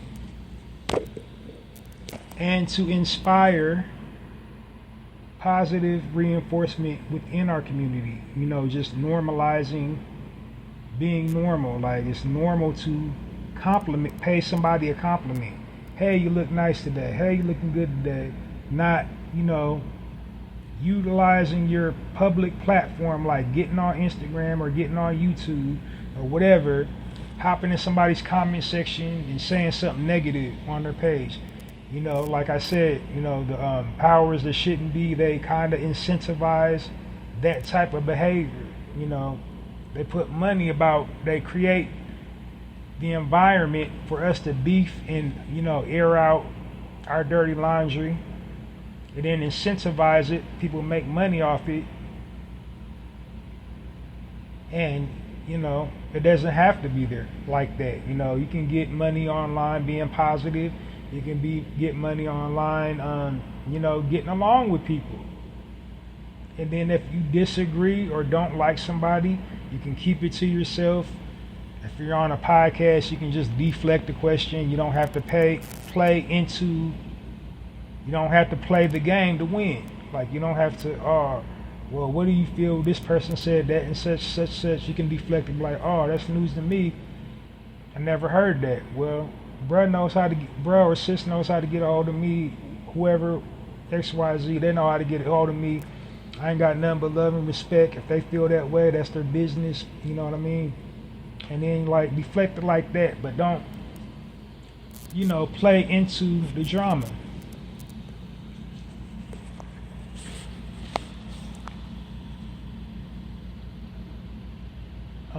So yeah, that's basically all I was saying in that instance, is just basically we don't have to play into the drama, and then we can, celebrate each other, admire each other's accomplishments and achievements, and just congratulating each other for doing, good work. Hey, I noticed that. Hey, I like that. Like, if recording artists, I like that, I like this song, I like that song, I like when you did this, I like when you did that. Instead of, you suck. Or, like, roasting each other or whatever. Like, don't get me wrong, it's funny if, if it's mutual. Or, like, if it's, like, y'all know each other, and y'all been joking on each other like that. if that's just y'all's little friendship or whatever, y'all joke on each other like that, like, oh, you bum, or like, you know what I mean? Friendship type, if it's coming from a friendly space, you know. But if it's coming from a mean, malicious place, we too grown for all that now. We ain't got no time for that. Like, you know what I mean? Let's build each other up, get the bag together, build this nation together, and, you know, leave the foolishness behind. So that's what the spotlight section is all about, is upliftment, edifying, acknowledging people doing positive things, positive, impactful things that will benefit, you know, the entire community.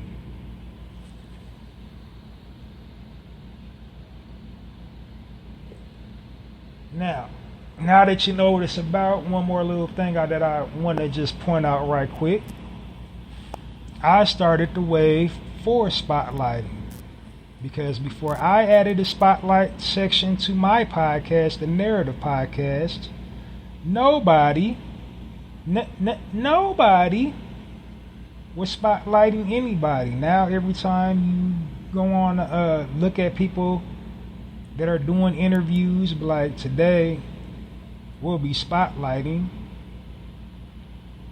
so and so, today's guest, or today on the spotlight of whatever show.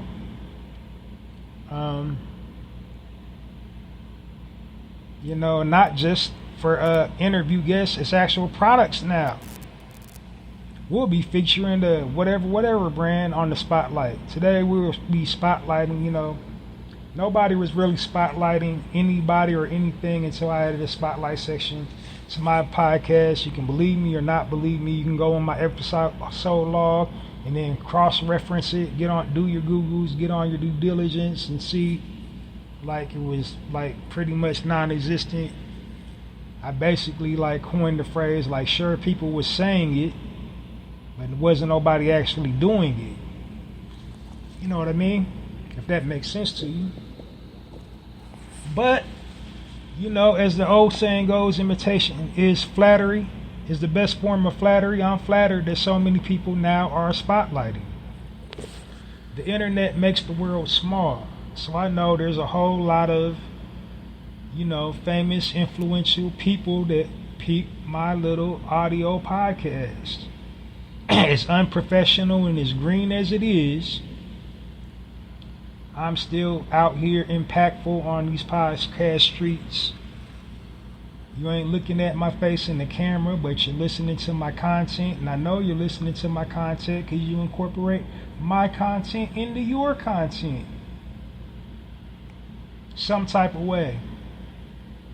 So not just the things I say, but the way I say the things that I say. You know, all my nuances, like, come on now. So I ain't really here for the attention, for the what do you call that, the validation. I'm here for the people. If it was a money thing, I'd have been done quit a long time ago. But, you know, I love y'all's platforms too. I'm fans of y'all's too. You know, y'all inspire me too. So while I don't need the validation, it would be cool if somebody influential that knows they listen to my platform on a daily basis, it'd be cool if they can just like acknowledge me without like doing the subliminal, I support you on the subliminal level. That'll help further the cause, because if you're listening to me, you must believe in the same things I believe in. You must support the same things I support. We must got a common goal, or you wouldn't listen to me every week. But anyway, said all that to say, I know who all listens to me, and I'm glad I inspire y'all. Y'all inspire me too, and you know, we'll get it worked out one of these days, I guess. I'm gonna keep on doing what I do. I'm gonna keep on leveling up, and you know, maybe I get on your level one day. So other than that though, yeah, I'm making ripples with my demonstration, sending shock waves with my message, as I should. Love and respect, love and respect. But on to this week's spotlight here on this weekend edition of the Narrative Podcast. Today, occupying the spotlight is a sister by the name of Kimberly Bryant. She's the founder and CEO of a business called, currently a founder and CEO of a business called Black Innovations Lab, and founder of Black Girls Code. So Kimberly was born and raised in Memphis, Tennessee, educated in the Memphis, Tennessee's public school system. She began introduced into STEM, which stands for Science, Technology, Engineering, and Mathematics, if you did not know, in middle school. And after being placed in an accelerated math and science program called the Pipeline program in middle school,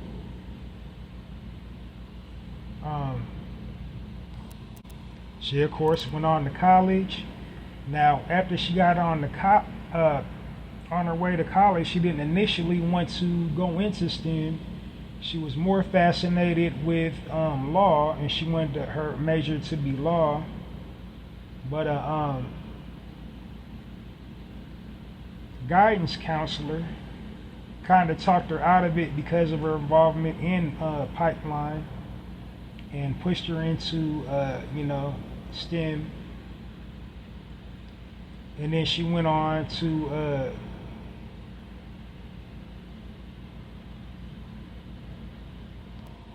graduate from Vanderbilt University.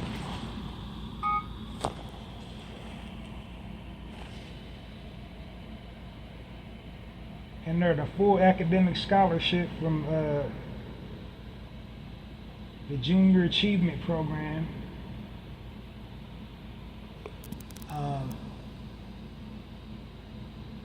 So initially, when she went on to college at Vanderbilt, located in Nashville, Tennessee, she pursued a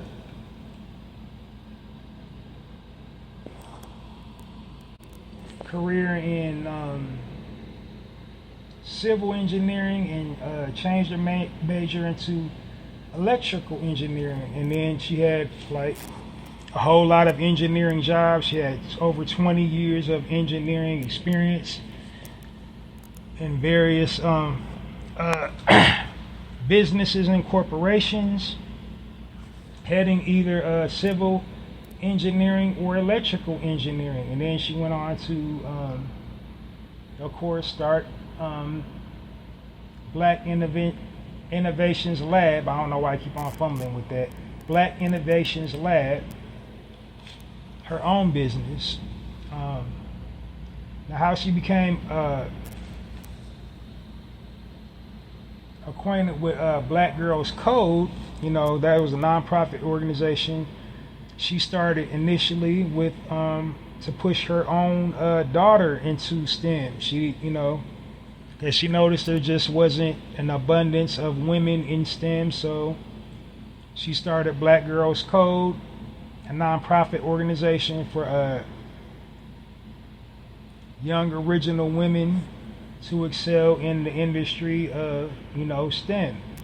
And STEM is a very lucrative industry financially. It pretty much runs the entire world. And the pay grade is super high. And, so if you're good at mathematics and you just love math and science, that's the industry for you. And now, the day and age that we live in, now you don't really even got to, because they got so many, different hacks and whatever. Like back in the day, early STEMs, you had to be good, super good with like a T-bar and all these compass and all these type of analog devices to do diagrams and stuff. And now everything's computer related. You can get on the Google. You can go download an app to do the equations for you. So now it's like,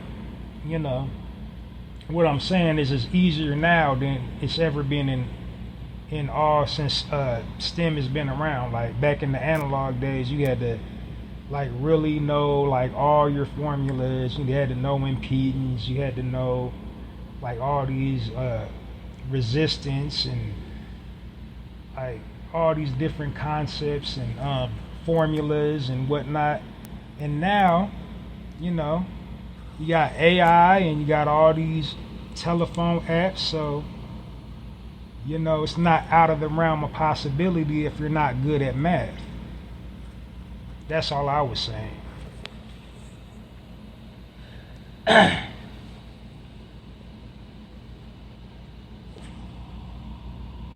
But yeah, that's pretty much her story in a nutshell. Her life is way more complex than that, but I just gave you the streamlined version of her bio, obviously for time constraints, because I can be like 30 minutes just covering what she did from high school up to now, all the jobs that she worked in. And so she's been an inspiration, for STEM within our community and getting young women involved in that type of industry, because it's still pretty much a male-dominated field. But she also has educated men as well within her training. But of course, she focuses on females, but she's educated men as well on STEM. She's tutored people in math and all that.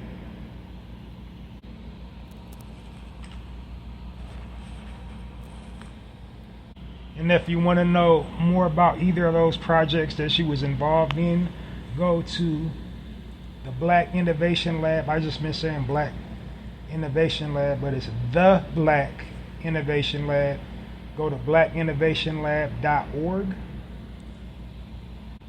And it's basically a support system, for people already in the field. And she's teaching them how to, market and, impact the community, how to market their brand of, STEM, doing the STEM work, try to get them the highest paying like STEM jobs, or if they already have their own STEM business, how to try to get that brand out there. That's what she's teaching on this with this organization. And then she got an interview on the page, a YouTube. So I imagine you can go on to YouTube and type in Kimberly Bryant and everything that she's working on to pop up, or every type of interview she's ever done regarding STEM will pop up. And then also you can go to the nonprofit organization that she started. She's not heading it anymore, but Black Girls Code at blackgirlscode.com. And of course they teach young ladies between age blackgirlscode.com. And when I try to look it up, it says the site's under construction, so I don't know if it's still around anymore. Like I said, she was formerly doing that. But if you can find information on Black Girls Code, you know how to do the Googles if that organization is still around. But anyway, join me into giving our sister Warm Narrative Podcast round of applause for earning the spotlight this week on the weekend edition of the Narrative Podcast.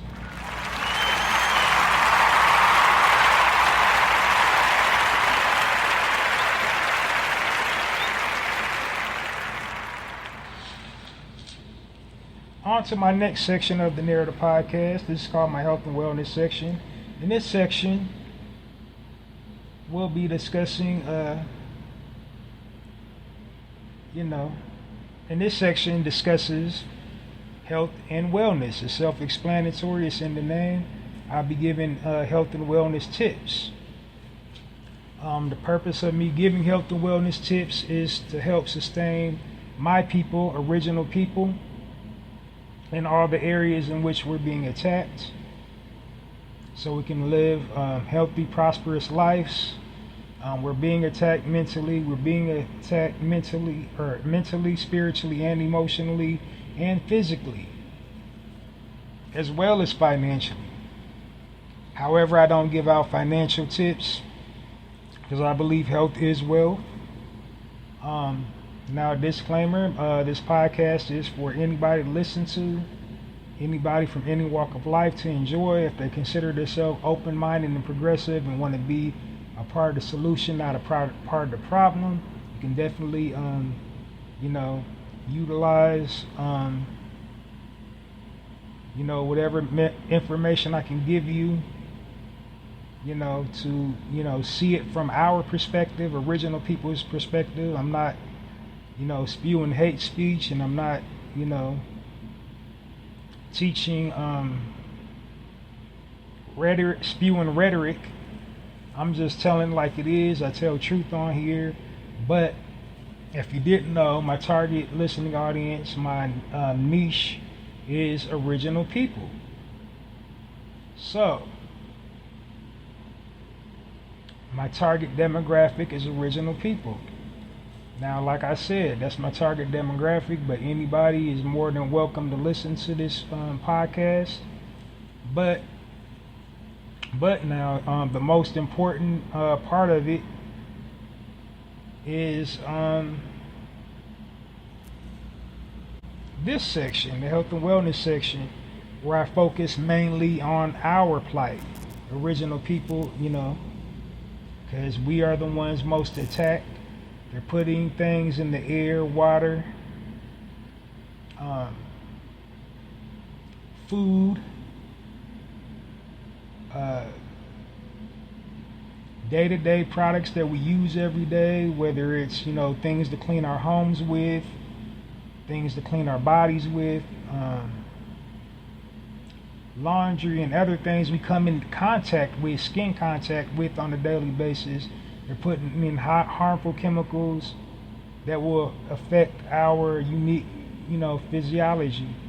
They're basically like using chemical warfare to destroy us.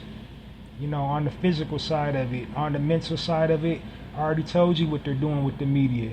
They're trying to, manipulate our minds. They're, they're waging psychological warfare against us with this media. And then on the spiritual side of it, like if you don't know, there's a spiritual war going on in Hollywood. Like we got like live demons walking around here doing demonic type stuff. We need to guard our spirits against that. And then, so I already told you the mental reason why, spiritual, and then physical reasons why, all the areas we're being attacked. And so I'm just giving health and wellness tips to, fortify ourselves in all the areas in which we're being attacked. So now for the on the physical side of it, I usually give you the health benefits of a fruit, vegetable, plant, herb, elixir, extract that you can ingest or apply topically to improve your physical health. On the mental side of it, things you can do to stay in good mental health. I give you tips on how to stay in good mental health.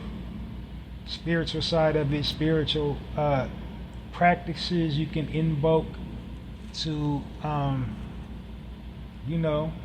use to protect yourself from spiritual attacks, and also live a prosperous life so you can always stay in good, air quote, spirits.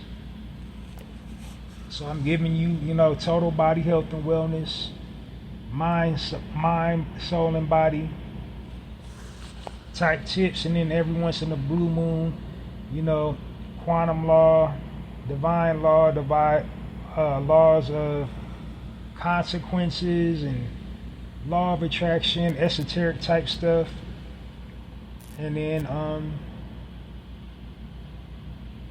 just something really heavy, philosophical type stuff. Every once in a blue moon, I hit you with a curveball like that.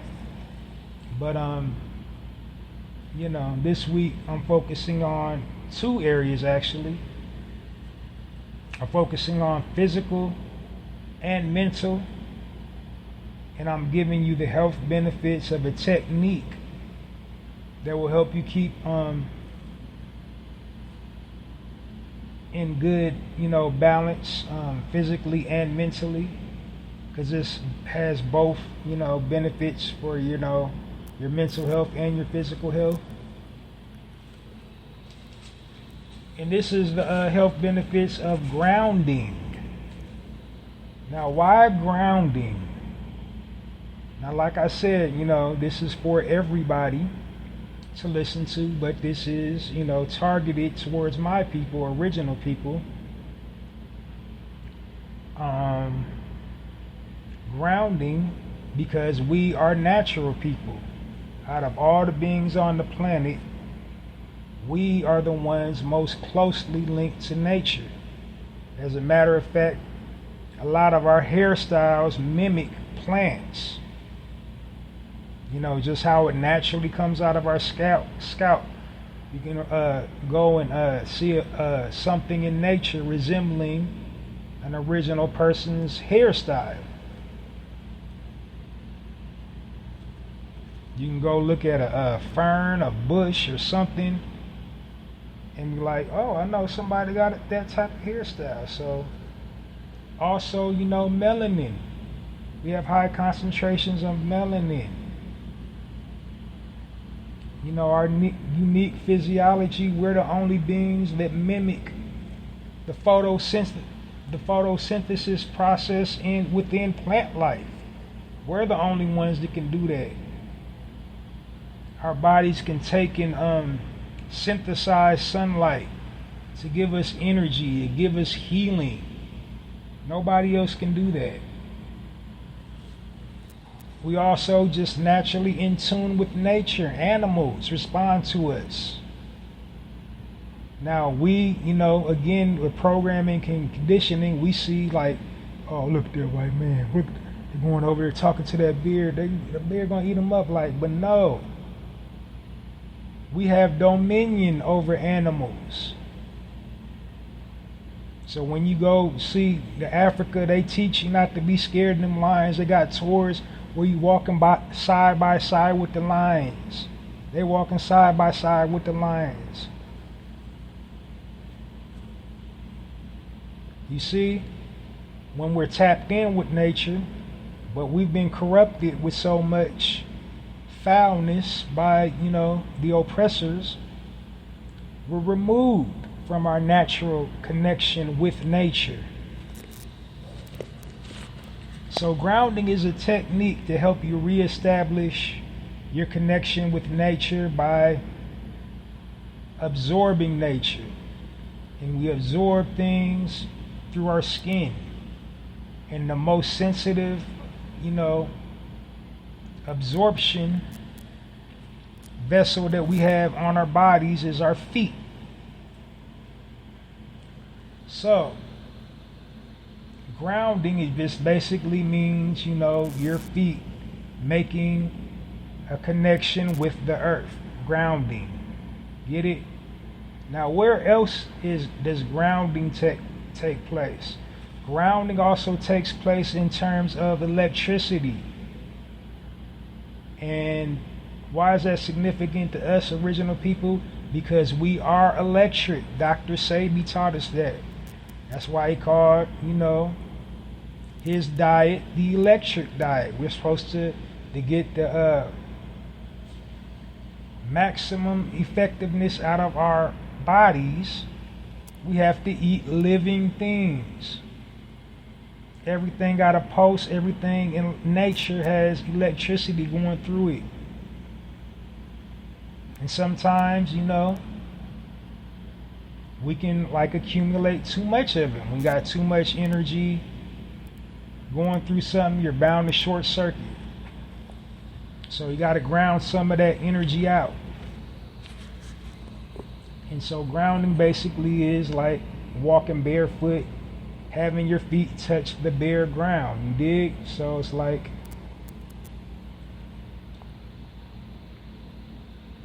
so the health benefits of grounding, removing that excess energy you got in you, canceling out, or rather, so it doesn't just, short circuit.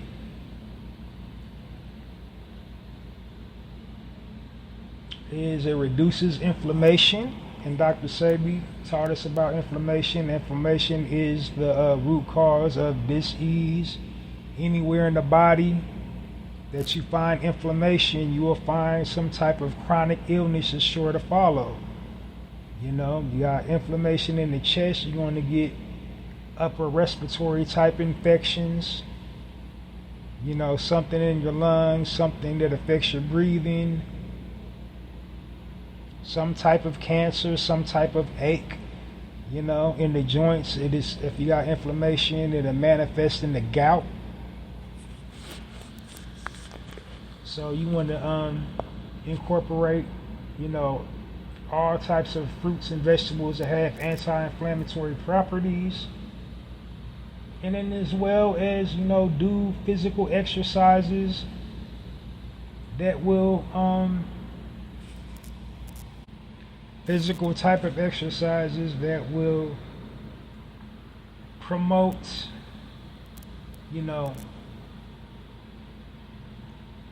buildup of inflammation within the body. Or not promote, but deter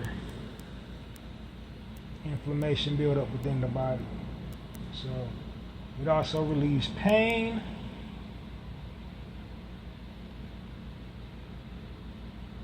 And then also, reduces cortisol levels. Your cortisol levels control stress.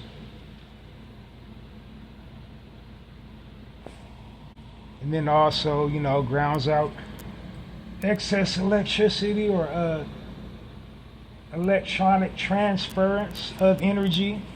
So like, people that interact with people on a constant daily, like that energy transfer is real. Because with a handshake, if somebody got some negative energy, they can project that negative energy onto you, and that negative energy is draining. And it causes, sickness in the body when you're around negative people. Another thing that it does, it helps eliminate free radicals. And free radicals literally is negative energy. This is like negative ions introduced to your cells. That's what a free radical is. And sometimes you get a over accumulation of negatively charged particles within your body, and that also causes illness within the body. You can accumulate free radicals by certain types of light you're exposed to, fluorescent light, RMF frequencies, so like touching your device, touching your phone, touching the keyboard on a computer, tablet, holding the remote control for watching television, touching anything like electrical. There's an electrical current going through it.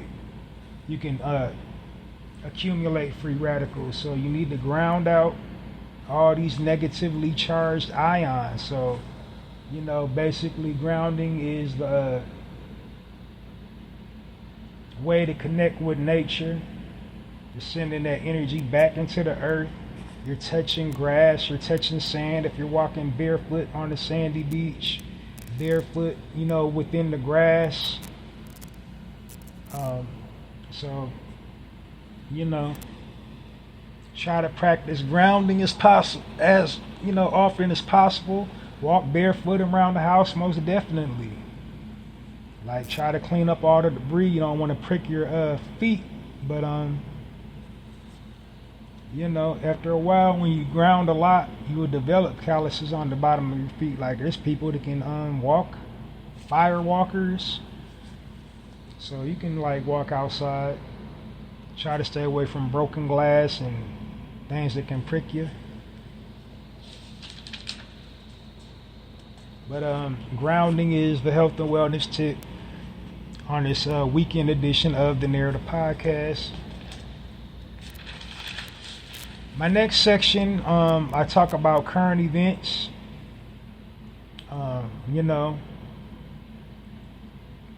Anything happening globally, anything happening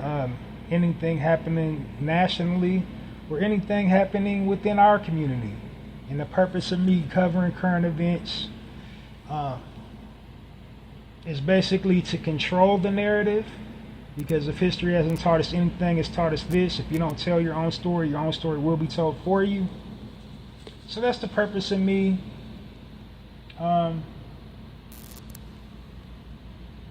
telling our own stories. And I call my current events my speaking points.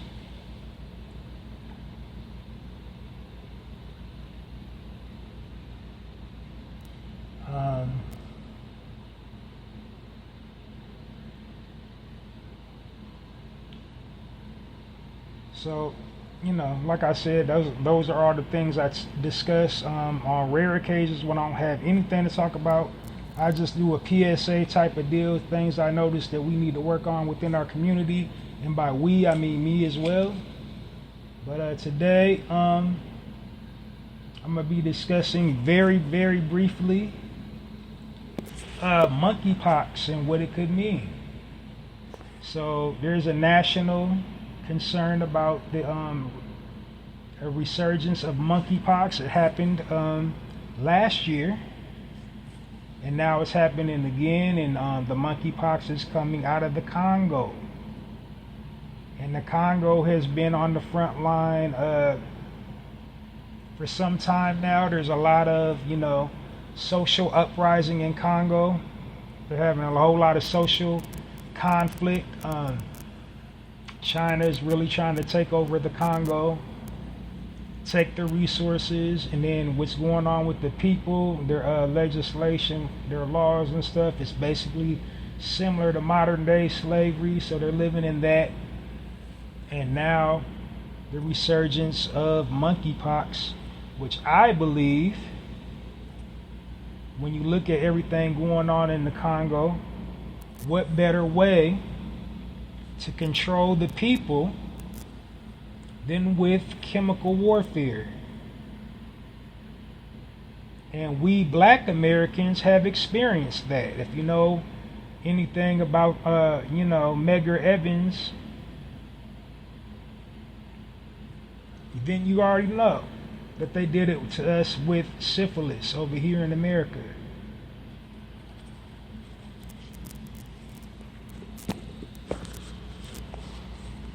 So monkeypox is like spreading all throughout Africa. It's slowly making its way to other countries. There was a man, I believe in Europe. He contracted monkeypox, and then later on, not only monkeypox, COVID and HIV. And then remember when HIV first came out, they even had a HBO special a long time ago. I forget the name of it. I think Patrick Stewart was in it back when he had hair. Basically they was trying to perpetuate the myth that, HIV started in Africa, where African dude had sex with a monkey. And so, that whole lot.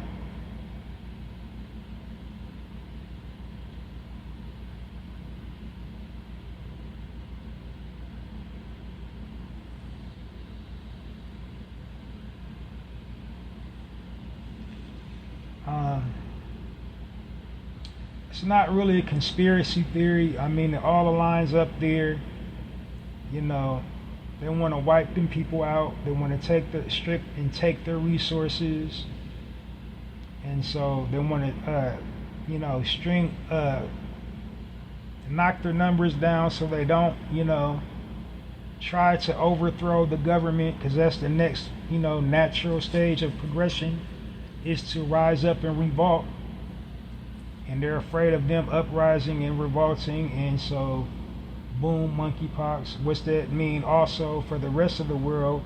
Then we got a new pandemic, because then it starts spreading to, all these other countries and the United States.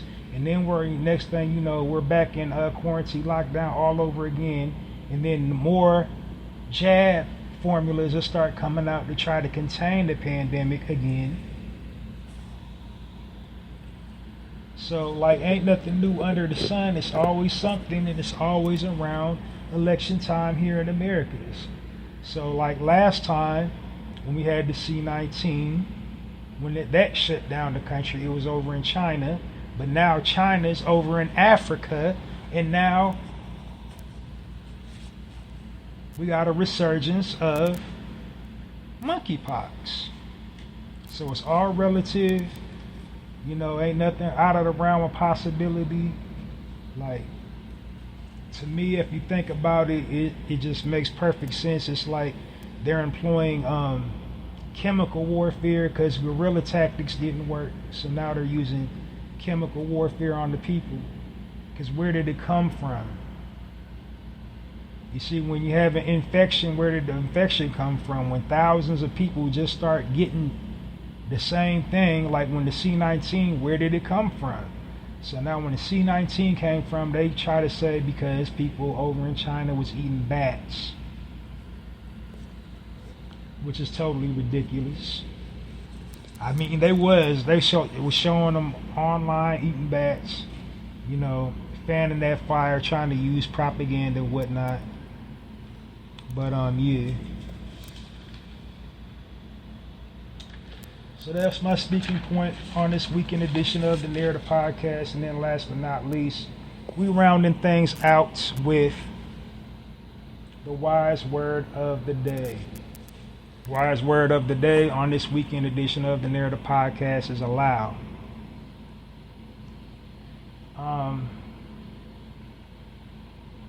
There's just a natural order of things. And we just naturally, we want to resist the flow. We want to try to swim against the current instead of just going with the flow. Well, I'm going to fight it. I'm not going to take it. But sometimes to get to your destination, you got to go with the current. See, if you want change in your life, you have to allow change in your life. You got to allow yourself to reap the benefits of the life you want. So when things exit up out of your life, you don't struggle to keep them right where they're at. They've been removed for a reason. You have to allow the natural progression of things sometimes. You have to allow yourself to heal when you've been traumatized. You have to allow people to love you. So everybody wants to say, I want to keep positive energy. I want to keep positive vibes. I want to just stay away from people and, but you can't live like a hermit for the rest of your life. Because there's somebody out there that loves you, trying to give you some love. You keep pushing them back, keep forcing them away. And that's the one person that could probably change your life forever. So you got to allow love into your life. You got to allow finances into your life. You have to allow yourself to be happy. Because some people are just so hard. Their exterior, they're just so hard and rough, everything that happens. And I don't like using online references, but I seen this TikTok. And usually TikToks are super stupid. And it's just so dumb sometimes, but this one hit kind of home. I believe that was in Baltimore. and it was this young man, and he on the block, he thugging. And then the guy behind the camera, he's just like, "What up?" And then the young man, he just nonchalantly, he was just like, "What's up?" And then the guy's like, "Dang, why you so aggressive? Why you so rough? What's going on with you?" It's like, "Nothing, OG." And then dude just kind of proceeded, he's just like, so like, "Yo, bro, you need to let that go. You look like you've been holding it in for a long time, like something's bothering you." He's like, "So what is it? What's bothering you? What are you trying to hold back?" He's like, "Oh man, I just I lost my grandma a few years ago." He's like, "Oh, see, that's what that is. And he's like, "Gotcha. Man, you just need to cry and get that on out." And then immediately the young man started crying. So like, "See, there I go." And then he started crying, tearing up, and he just like going through the motions. And I think the guy behind the camera went and hugged him. But you have to allow the progression. When you fight against something, when you resist against something, sometimes. Now, I'm not talking in terms of liberation, our people, original people. We definitely need to fight. We definitely need to swim against the current. We can't go with the flow. We can't go with the establishment. We can't. We can't just accept things the way they are if we ever want to change. So we definitely got a fight on our hands. We can't just go with the system. We got to go against the grain. But for everything else in life, it's like a natural order in life, and you just got to allow things to happen and unfold the way they happen. So like, we got a mental picture in our minds what we want, but ultimately whatever happens to you in life is just going to happen. It's not going to happen the way you want to happen. But if you want a specific thing for your life, then that specific thing will happen, but it's just not going to happen the way you want to. So as it's unfolding, as it's coming to you, you have to allow it to happen. You have to allow everything that you're trying to attract to come to you. And you have to allow everything that leaves from you to leave, because it's strengthening you for the greater good. It's conditioning you to be without whatever it is that left you, so that you can receive something 1,000,000 times better. But whatever it is, you got to allow. You can't hold on to grudges. You can't hold on to, anything. You just got to allow the natural progression. If somebody all of a sudden don't want to deal with you no more, you just got to allow it. You can't keep on trying to convince you to be their friend if they just say, "I'm cool on that. I don't want to be your friend no more." Cool. Love you. A family member, a relative, they don't want to come around no more. Don't keep on just, "Well, if I did something wrong to offend you, if it's me, it's not about you all the time." I mean, you might be a catalyst of why they don't come around, but if they leave, all right, love you, bye. You got my number. Whatever it is, you just gotta allow it. It hurts sometimes, but ultimately it's best for your physical health. It's best for your mental health. It's best for your spirit to just allow and let what is.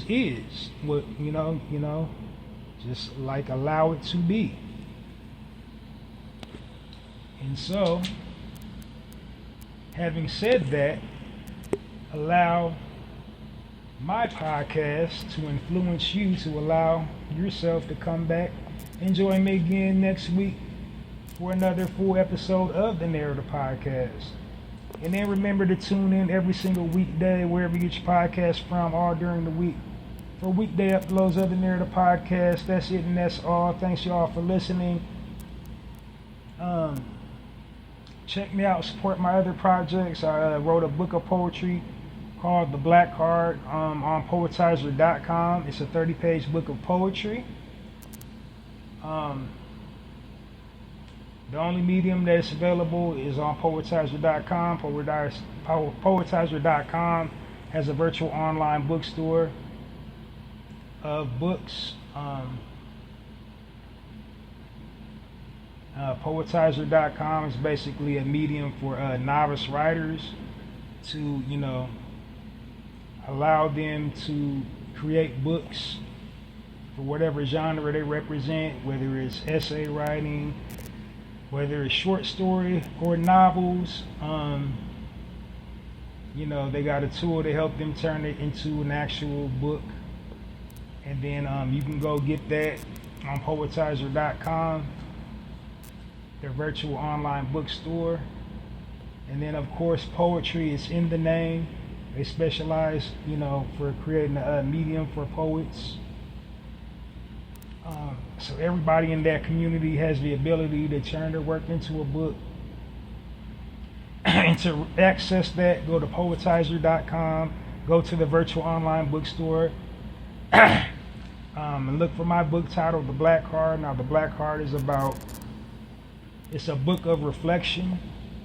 It's an all-encompassing look at us as a people. It captures all the nuances of our culture as well. It's everything that happens to us on a consistent basis, positive and negative. If you're an original man or original woman, you will definitely be impacted by the poems in that book. You definitely be able to reflect and relate to the poetry of that book. And then also,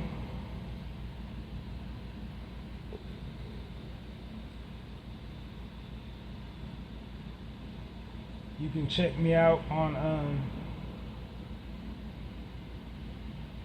okay, I'm finished. I kind of fumbled that plug. But poetizer.com. Go check that out. So look for my title, The Black Card. The Black Card will make a good gift, coffee table read, whatever type of book that you're wanting to read. It'll make a good book for that. It'll make a good gift, coffee table read, good chill out book, travel book. But definitely, you will love it when you buy it.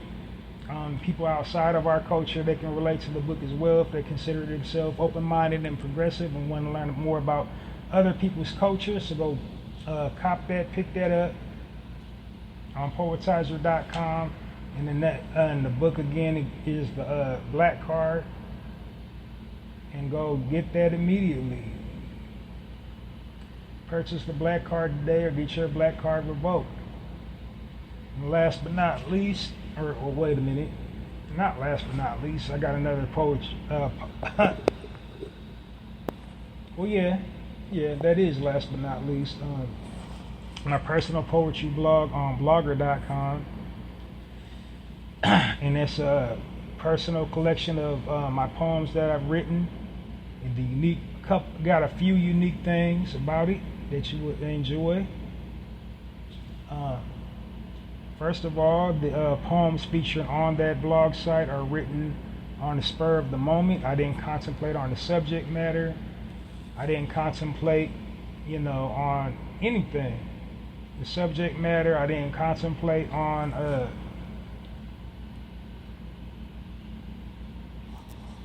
what I was going to title each piece. It just kind of came to me sporadically in the moment. And, you'll love it. Go to poetizer.com. Not Poetizer, pardon me. Blogger.com and read my poetry on my personal poetry blog. The name of my personal poetry blog is called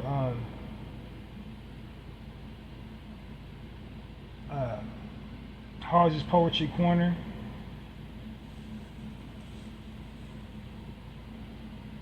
On blogger.com at www.mrhalseyblogs.com. It's Poetry with a Passion. The tagline for it is Poetry with a Passion.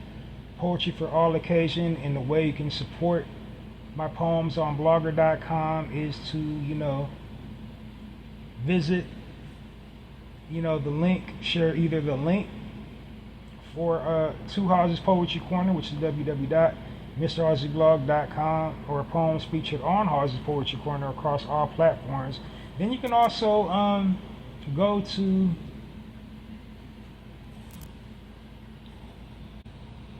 the way you can support Halsey's Poetry Corner is just to share the link to Halsey's Poetry Corner, which is www.mrhalseysblogs.com, or a poem featured on Halsey's Poetry Corner across all platforms. And then also hit that heart-shaped like button.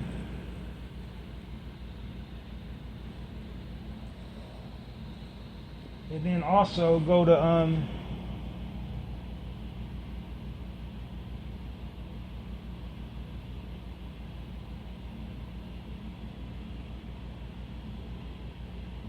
or my tagline, pardon me, is Halsey's Poetry Corner, Poetry with a Passion, Poetry for all occasions. When you read one of my poems, you'll find out why. Like, all my poems live up to that tagline because they're just spontaneous, in the moment, no rhyme, no reason, totally relatable. So they're for anybody to read and like. I got a few choice ones just specifically geared towards our community, original people community, but essentially it's for everybody. Like, everybody can get something out of it and like it and love it or whatever. And then you can also go to well, my bad, I'm kind of spacing off, but you can also just access it at any given time and just like the poems featured on Halsey's Poetry Corner.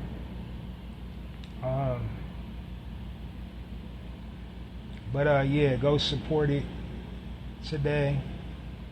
And then last but not least, of course, support this platform, the Narrator Podcast. And you can support it by follow me on YouTube. And I'm Halsey Allen on YouTube. And I'm also Halsey Allen on X, formerly Twitter. And the reason why you want to follow me on those two mediums is because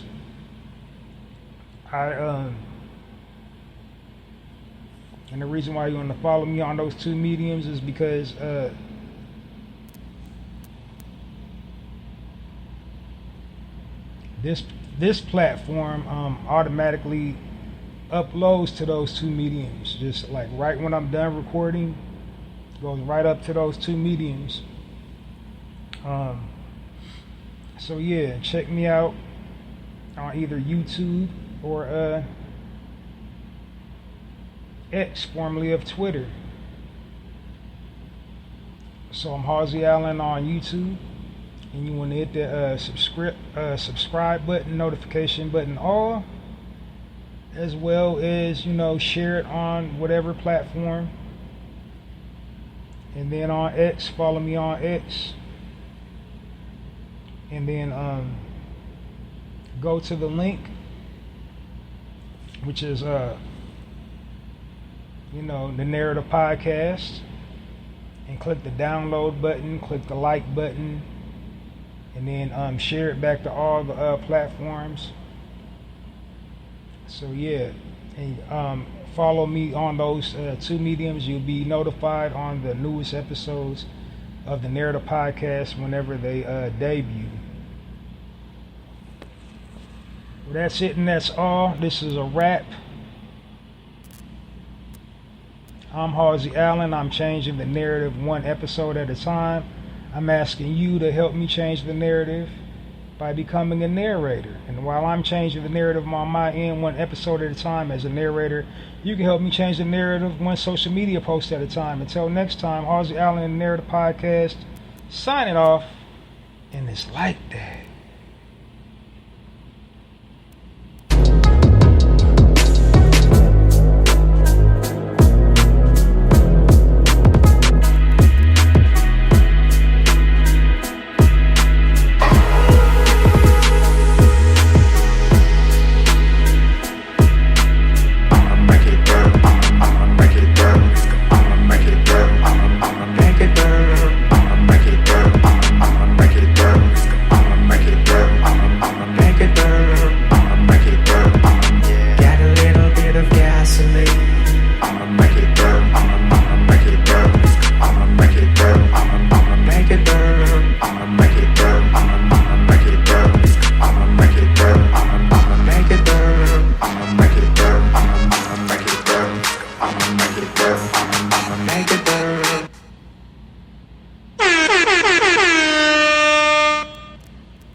listening to the Narrative Podcast with Halsey Allen. The Narrative Podcast is changing the narrative one episode at a time.